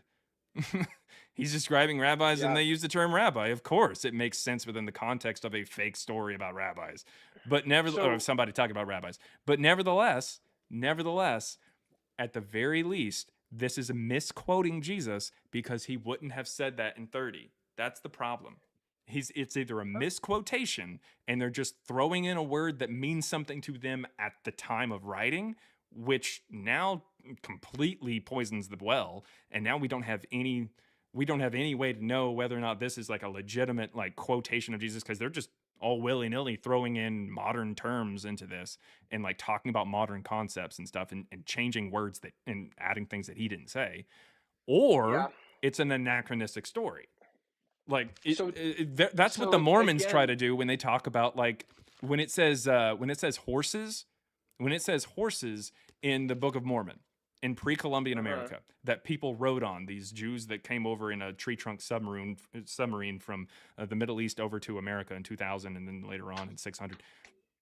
I'm not even kidding. That's a fucking story. It's stupid. But the point is, I've read, it's a ridiculous story. Yeah, but I guess you would say when it talks about mine, but when it talks about horses being ridden, they tried to say, oh, that was the term that he used because that's the closest thing that Joseph Smith had in the 1820s to talk about it. He tries to say that like they try to say maybe it could have been deer, maybe it was some animal that died out, maybe it was this or that or the other. They say all this different shit to try to come up with a reason why this anachronism is not actually an anachronism. They try to say that And I'm maybe it saying, just means something today, and we use the term horse, or maybe there was a horse and we just don't know because we haven't found it yet. And that's what you're doing. You're saying either they use the term rabbi, the author does, when he didn't actually say that, but they're trying to modernize it or something, or maybe there's evidence of the term rabbi that we just don't have anymore because all the text back then that said rabbi is just lost. So you're either appealing to something we don't have in order to prove that this is not anachronism, or you're saying that it's just not the right word and they just well, changed it later on a to part of try what to I'm say saying that though it is was that sect of scribes and Pharisees are who would have. It's the same sect of people who would become 40 the years later. official, Yes. the official, right? So 40 within the years life, later. yeah, but hear me out. Within the lifetime of the people who are observing and writing this, and so if Okay. if So which did so he it's say not that? crazy. It's not So did he crazy say for that? them. Say what? So did he say the word rabbi? Mhm. Maybe he did, maybe he didn't. But that's not No, no, important for no, the no, no, no, accuracy no, of no, no, what no, he no, no, no, said. no, no, no, no, no, no. That is Because entirely my point. You are trying to I'm say, you are still trying to do the Mormon thing and say, oh, well, no, it's maybe they're this, not maybe the comparable. thing that they, yes, maybe the thing that they rode is an ancient ancestor of the horse. Maybe it's something else, like an ancestor of the deer that we have today that was possibly it was ridden back then. That's what they do. You are doing the exact same thing. You just don't Okay, but know it. do you You're saying, understand oh, though they eventually. how I understand what you're saying. It's still bullshit, I don't though. think you You're I saying don't that think they you would do eventually because become rabbis. So as a result, saying rabbi is perfectly fine. I'm not saying that it's not fine. Like in the context of this fake story, sure, yeah. Yeah, and I would also say that whenever the Mormons talk about the Nephites riding horses, yeah, the term would be horse in the story, but it's still a fake story. You understand? Like it didn't happen, yeah. but like No, call I it a believe it horse is a because you fake mean a story. horse. In this case, you So mean a what rabbi, call it a rabbi, but it's still so what fake. I'm saying though is it literally could be referring to the same people. It literally could have been a scribe that is later a rabbi. And so then the people then he writing, wouldn't say then he wouldn't want to be called a rabbi in 40 years prior. assuming that term was never used for those people, sure. Yeah. Yeah. Yeah, dude. Um Which is and what then but the rabbis say. I don't know what to tell you. The Mishnah yeah. says that the first rabbi starts a rabbinic school at with the approval of Vespasian in 70 after the And fall he of the says that the temple. word was never used before that. That's the first That rabbinic he school. They literally say the first so rabbi he is Mishnah Yohanan ben Zakkai. He wasn't even and alive at so this time. What are Mishnah you says that doing? he made up the word rabbi. It's not. That's He's the first one to be called rabbi. yeah, he's the first one to be To be ascribed called a that official rabbi. title in Yes. writing. Yes. And you don't have any evidence that this term was something else or ever used. I mean, if you did, And if but suddenly I'm there was saying though, evidence for horses in 600 BCE, we would be wrong about what the Book of Mormon says. But until that day comes, it's bullshit. right, and part of what I'm saying though is it's not horses and the Yeah, same it's people. It's sect of something we can people are not actually the like same. give evidence for because they're written about. So do you have evidence that word was invented in 70 AD? Yes, the Mishnah, because that's when the rabbinic school starts. Like So like people they go to claim that listen they to the made up the rabbi. word. Yes. Yes. Literally no one Where no one with that kind of in fact, here's what you're actually talking about is people who are almost like sages or kind of like a teacher, but not with that term rabbi. And Rabbi Ben Zakkai starts the first rabbinic school in 70. He existed prior to that, obviously, and he's even talked about, and he's not called rabbi. No one else in his position, like even like Zadok and stuff like that, is called rabbi until 70. Like what you are suggesting is that like people eventually, like the people that Jesus was talking about would eventually become rabbis. Guess what? We have those people written down. We have the people who would eventually become rabbis talked about in the Mishnah in the Talmud. Guess what? They're not called until 70. Rabbi. That's the point, dude. Like the very people you're trying to just like come up with like some explanation for this with, those people are talked about and they're not called rabbis. Mm-hmm. Zadok, Gamaliel, and even technically Ben Zakkai, not called rabbi until 70. That's fair. Do you think?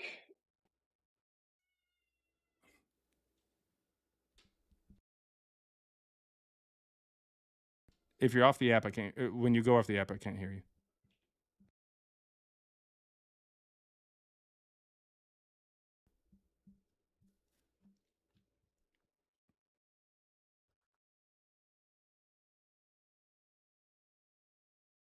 I I don't know if you heard me or not. I can't hear you when you're off the app. I don't know if you got a call or a text, but if you're off the app, I can't hear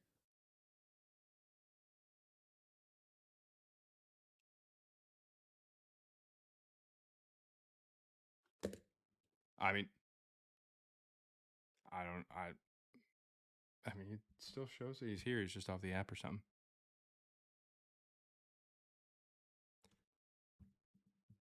And he left. Okay. All right. Well. All right. Well. All right. I guess that's good. All right. Well, I will see you guys later. I'll see you tomorrow. A little bit of a late start tomorrow. I think I'll start about 11:30 Central. But I will be on YouTube and TikTok. If you were like, hey, I want more of this random guy here on YouTube or TikTok, yeah, well, subscribe or follow, and I'll see you guys around. Absolutely. Thank you to anybody and everybody who stuck around longer than 30 seconds. 35-second gang, rise up. And of course, I don't want to let you down. I promise that any of the super chats that you send over on YouTube, I would read. So let me make sure that I keep up. Oh, yes. Thank you very, very much. $10 there from Matthew Mulkeen. I hope I'm pronouncing that name right. That says, I read Richard Carrier's, I guess, blog review of Nina Livesey's book. Oh, great. What bullshit does he have to say about her? I do not understand most of his arguments, but the strongest to me, Paul's letters are prior to 70 because in his letter the second temples exist. Okay. I mean, the temple exists in John. Does he think that's prior to 70? I don't even know what, like, you know what I mean? Like, it's the same.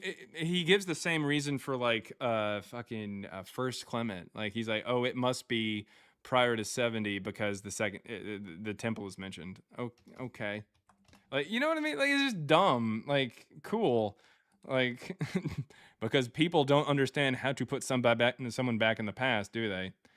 So it's so silly. It's so silly. Let me see. I just want to see because I'm not really sure on that, to be honest. I'm gonna look up the word temple there in the reconstruction of the Apostolicon there. Do we have that? I assume that we do.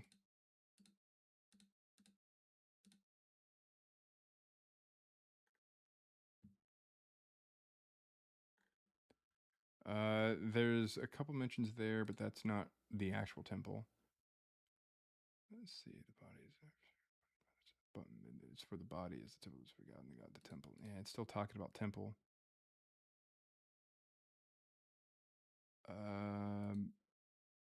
There is one potential mention. What is that? The Second Thessalonians 2 verse 4. Give me 1 second here. I'm going to check in the comments here on this one. Because there's one potential mention of an actual temple, I guess, to some degree. That can't be taken as like your body's the temple, that kind of thing. Let's see, Second Thessalonians. Come on now. You know you got everybody looking. All right. Where at? Sorry, I'm going through some of the comments here in Badoon's thing here. 2, 4. Okay.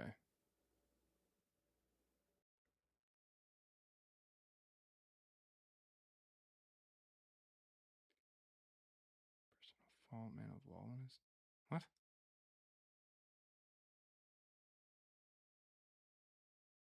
All right. Well, I don't know.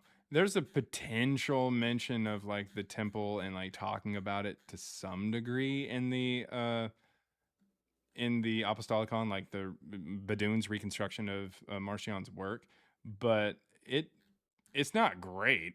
Like it's definitely not great. So I don't like. Here's the line. I don't know if I can show this or not, but we're gonna show it. Fuck it. Here we go. So it says, however, my colleagues, regarding the presence of our master, it will not come unless first the person of wrongdoing gets revealed, the child of destruction, exalting himself over everyone who is called God and is object of reverence, to sit down in the temple of God, presenting himself as God, whose presence is according to the operation of Satan. Like, it's not really it's not really talking about the temple in much of a way, like I went to the temple or any kind of mention of it like there in Jerusalem. It's yeah. Let me see if there's more explicit mentions. I'm sure there probably are there in some of the writings like First Corinthians here. Let me see. There's a temple, God's temple, God's temple. Body is a temple. No, that's not it. Okay, here's 1 Corinthians 9:13.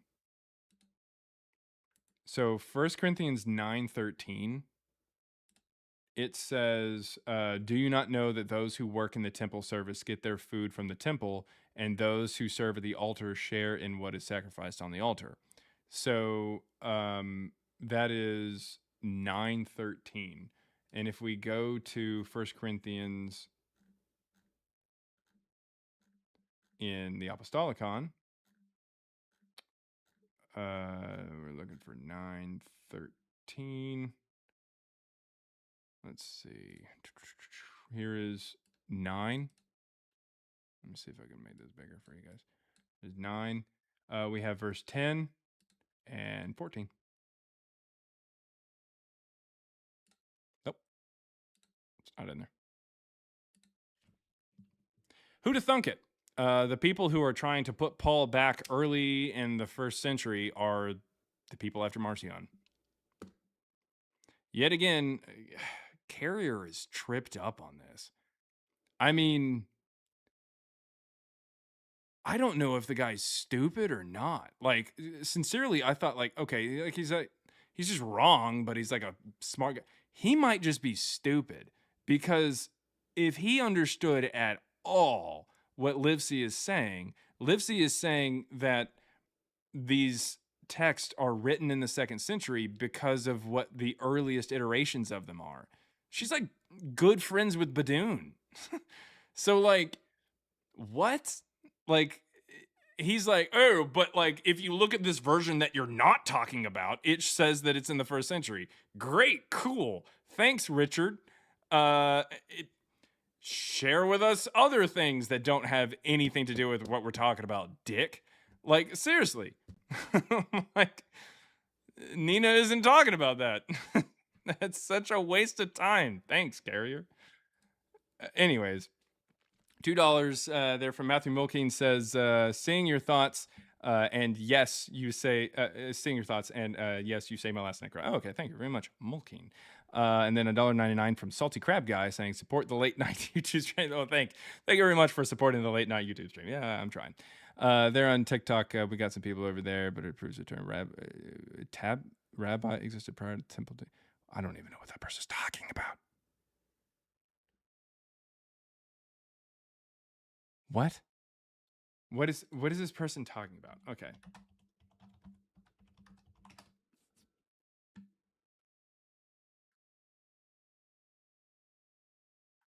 Is he talking about Rabbi Shimon Bar Yochai, the son of Yochai? He was a leading second century sage. Second century? What is he talking about? Who's he talking about?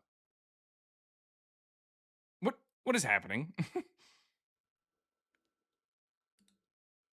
don't even know. I don't even know what he's talking about. Google search shows is Rabbi Shimon ben Yochai. Yeah. Yeah. What is he trying to say that that's evidence of like a rabbi prior to 70? This guy was a second century sage. What the fuck are you talking about? This guy was born in 90. what are you talking about?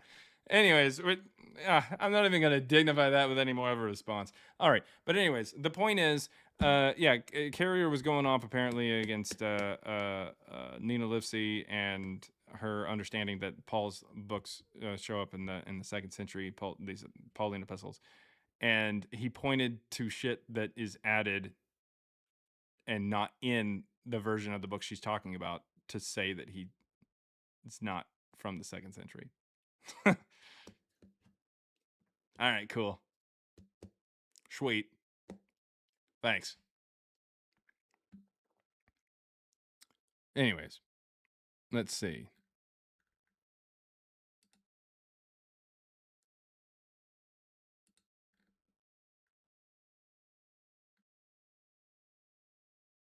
Okay, so is Zan trying to say that, like, why is Zan trying to say, okay, look, I see that you came back with a different profile there on TikTok. The guy you're talking about was born 20 years after 70, dude. Like, what you're what you're saying is not an argument against what I say. It's not even good. Okay, did you know rabbis exist today? That must mean that they existed before 70. That's the level of logic you're using. Fucking moron. All right. $2 there from Matthew Mulkey. Thank you. LOL. Yeah. It looks like we do have one more guest really fast. It's going to be rapid fire though. What you got, Marv? Yeah, sorry about this. I'll make it quick. So I was talking to some friends about First Clement, Mhm. right? And and you can correct me if I don't understand your argumentation of it, as I understand it. But basically, the dating has to be post second century because the narrative of the Christian persecution under Domitian wasn't existent until the second century. Like, there's no evidence of it until the second century. No. That's not what I'm saying. No, not necessarily. Okay. I don't even think that they mention anything about under Domitian until Well, quite a bit later. okay. But If you allow me to finish. the Domitian problem. Oh, okay, yeah. Okay. The Domitian problem is more specifically saying that it's not written during 95. Because currently, right now, the prevailing thought is that First Clement is written in 95 to 96, somewhere in there, because the opening line says that there's been some things that happened to us here recently. But that's super fucking vague and doesn't say anything about violence or persecution or Domitian or anything like that. Nothing.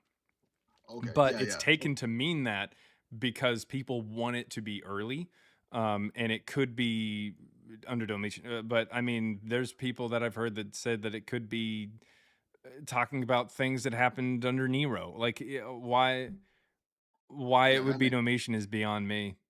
that makes sense. I think I might have just imposed that onto it myself because the Domitian narrative, I don't think there's any evidence of it until the second century. So, and if scholars are imposing that Domitian narrative onto Clement, but that narrative doesn't appear until the second century, I think I was like kind of, crossing wires in my mind. But I mean, is that when? Speak a little bit more onto that. Who do you think the first person to talk about Domitian's persecution would be? This is what I was. This is just based on like some layman Google searches. I mean, you might be onto something there, but like, I didn't know that it happened in the second century. I thought it was afterward. 1 second.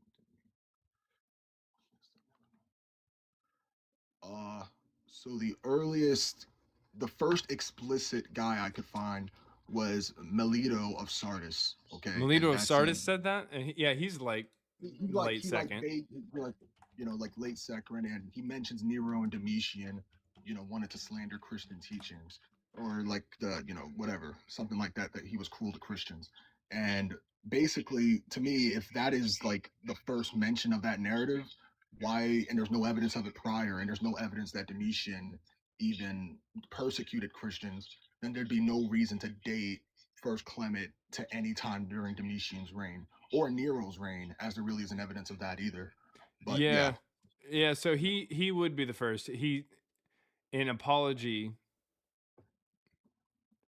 he does say that there. but that So I mean, I mean, you might be onto something that like that would. I mean, that kind of makes some sense. The idea that like because Domitian didn't do anything to the Christians, this would have to be dated around the time that the Christians claimed that he did, which would be in the 2nd century. Right. Exactly. Yeah. I mean, you're now.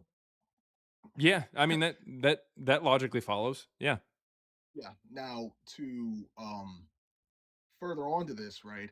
After reading a bit of Clement, I was presented with the argument that, well, Clement, basically mentions the death of, I believe, Paul and another martyr, Peter. Thank you.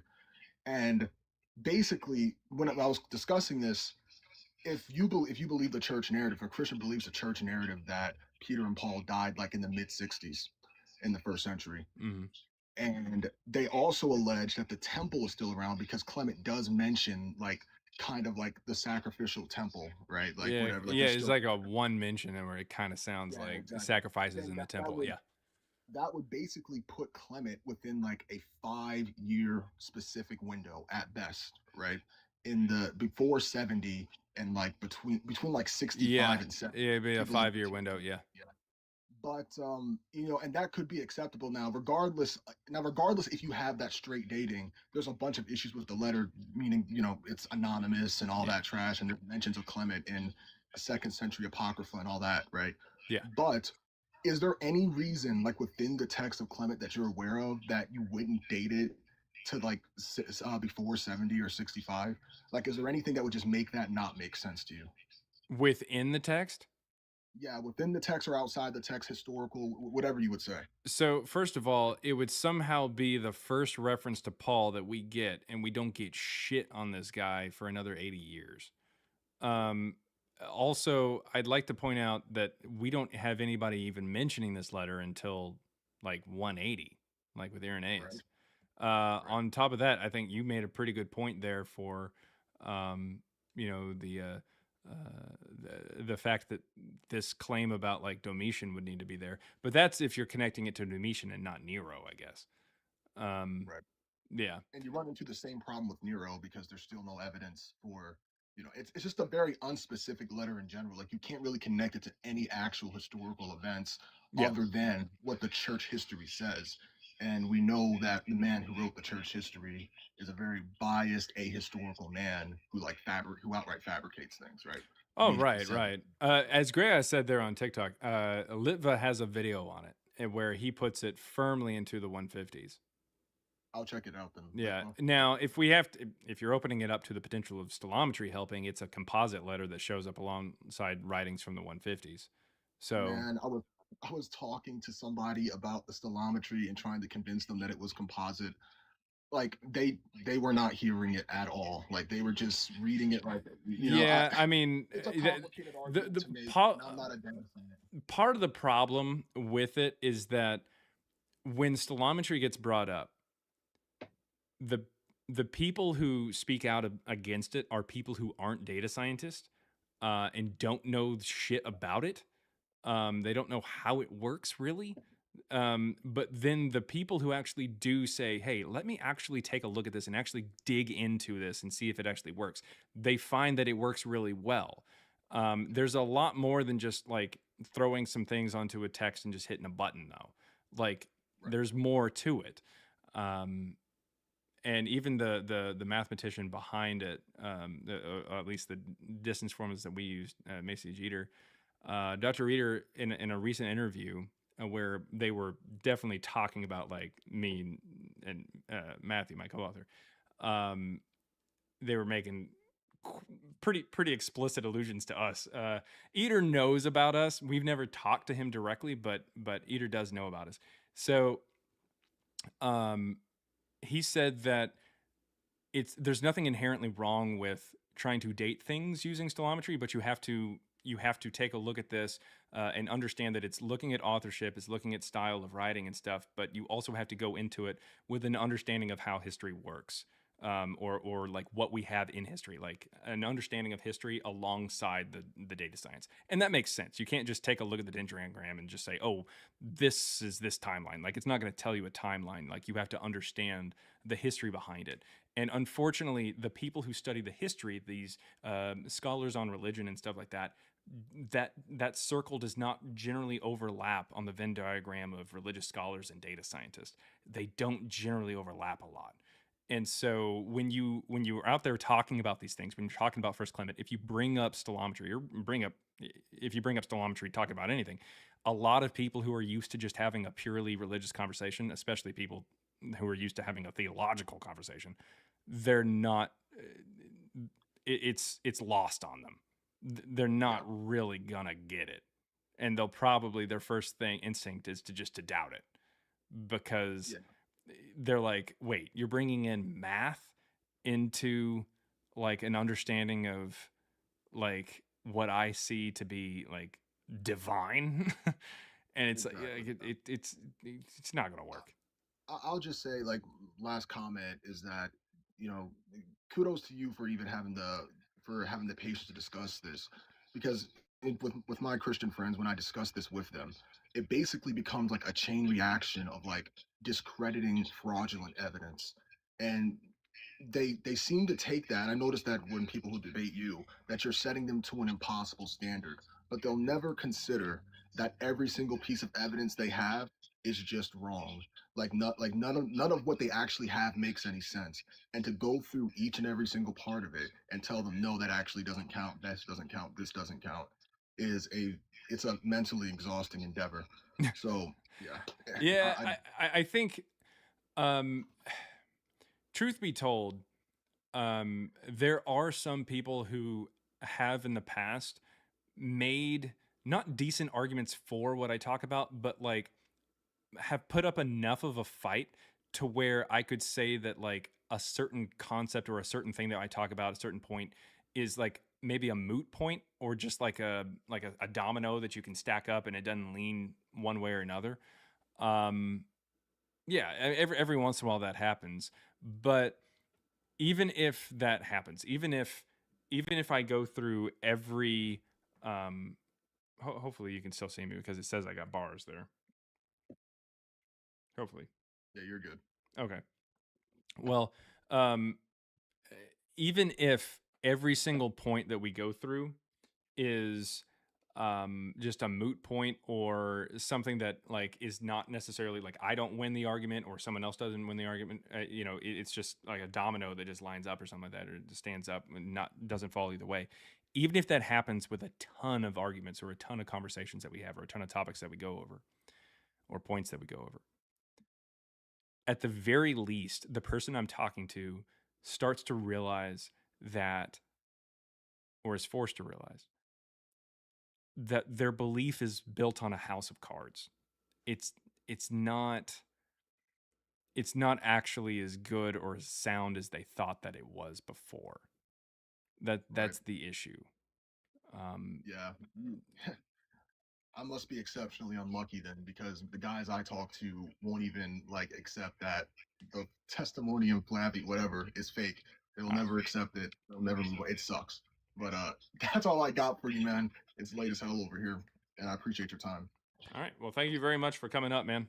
Thank you. That is Marv 3400, everybody.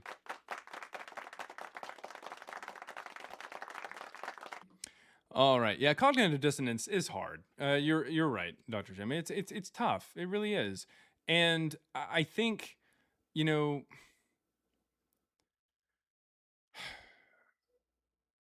it is something.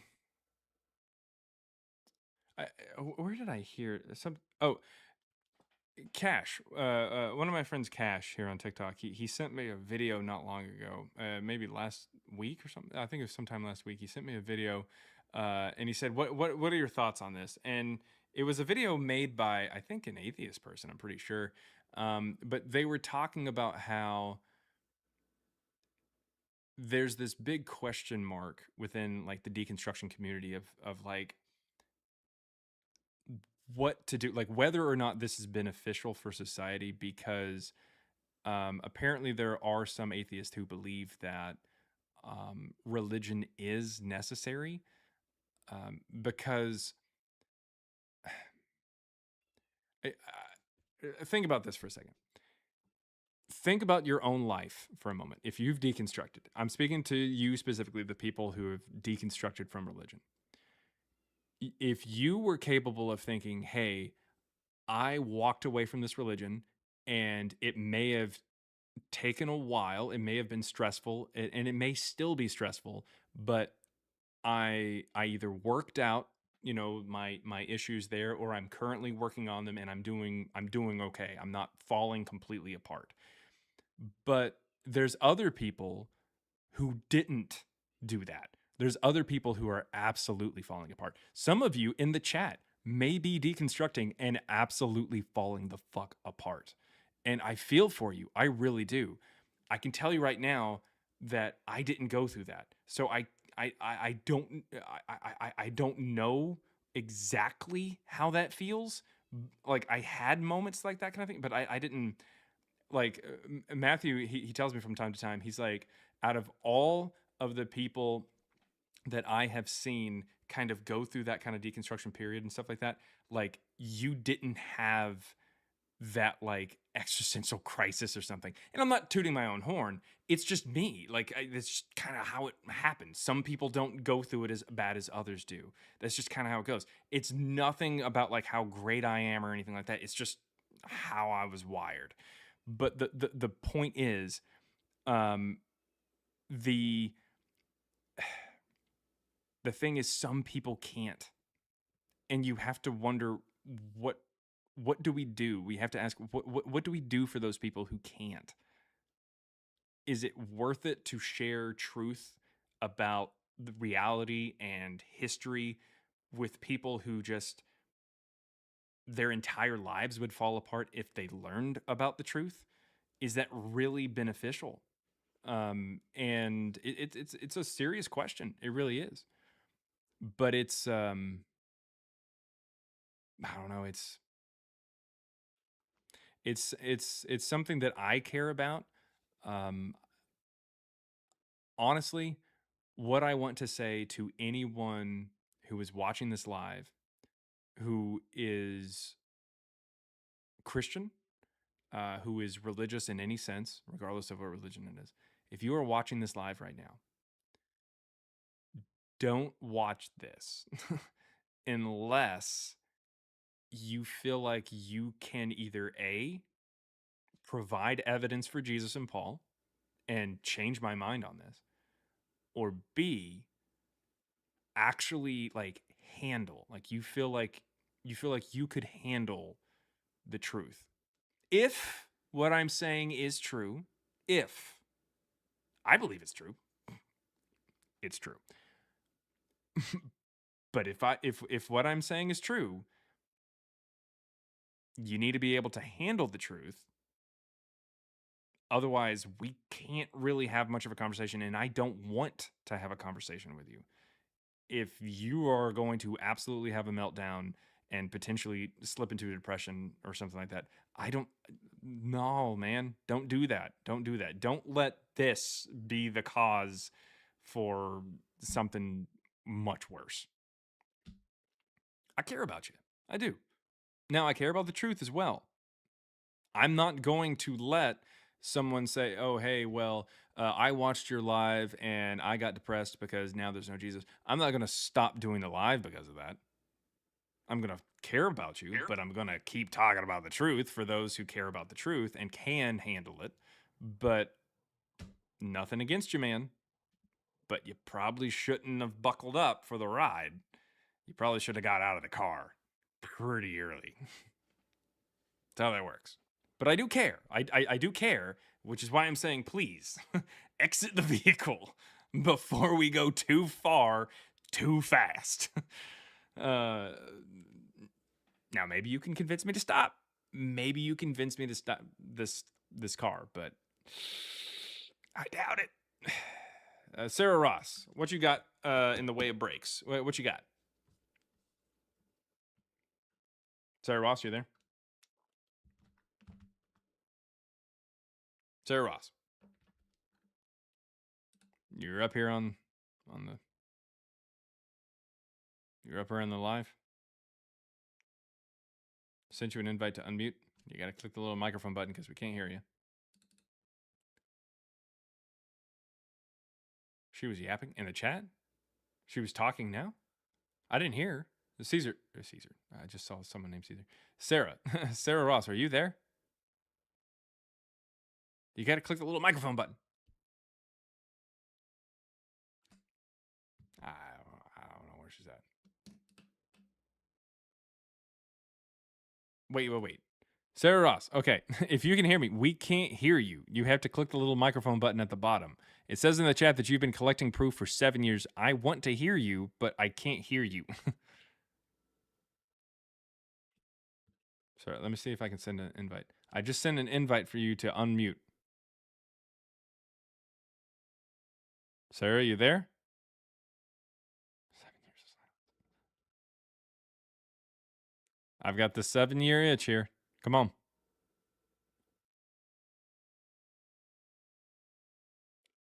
I'm going to have to drop you down because we can't hear you. You're not doing anything.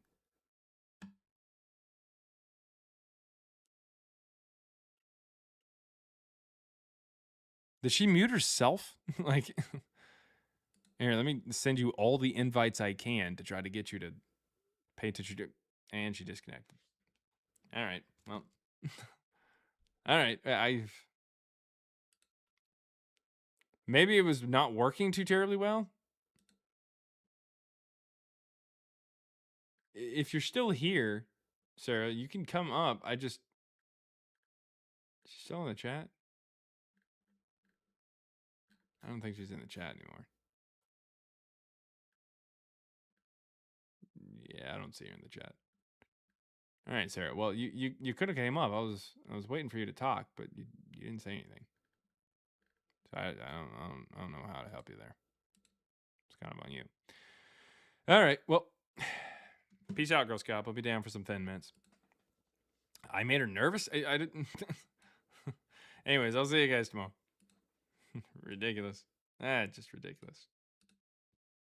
See you guys.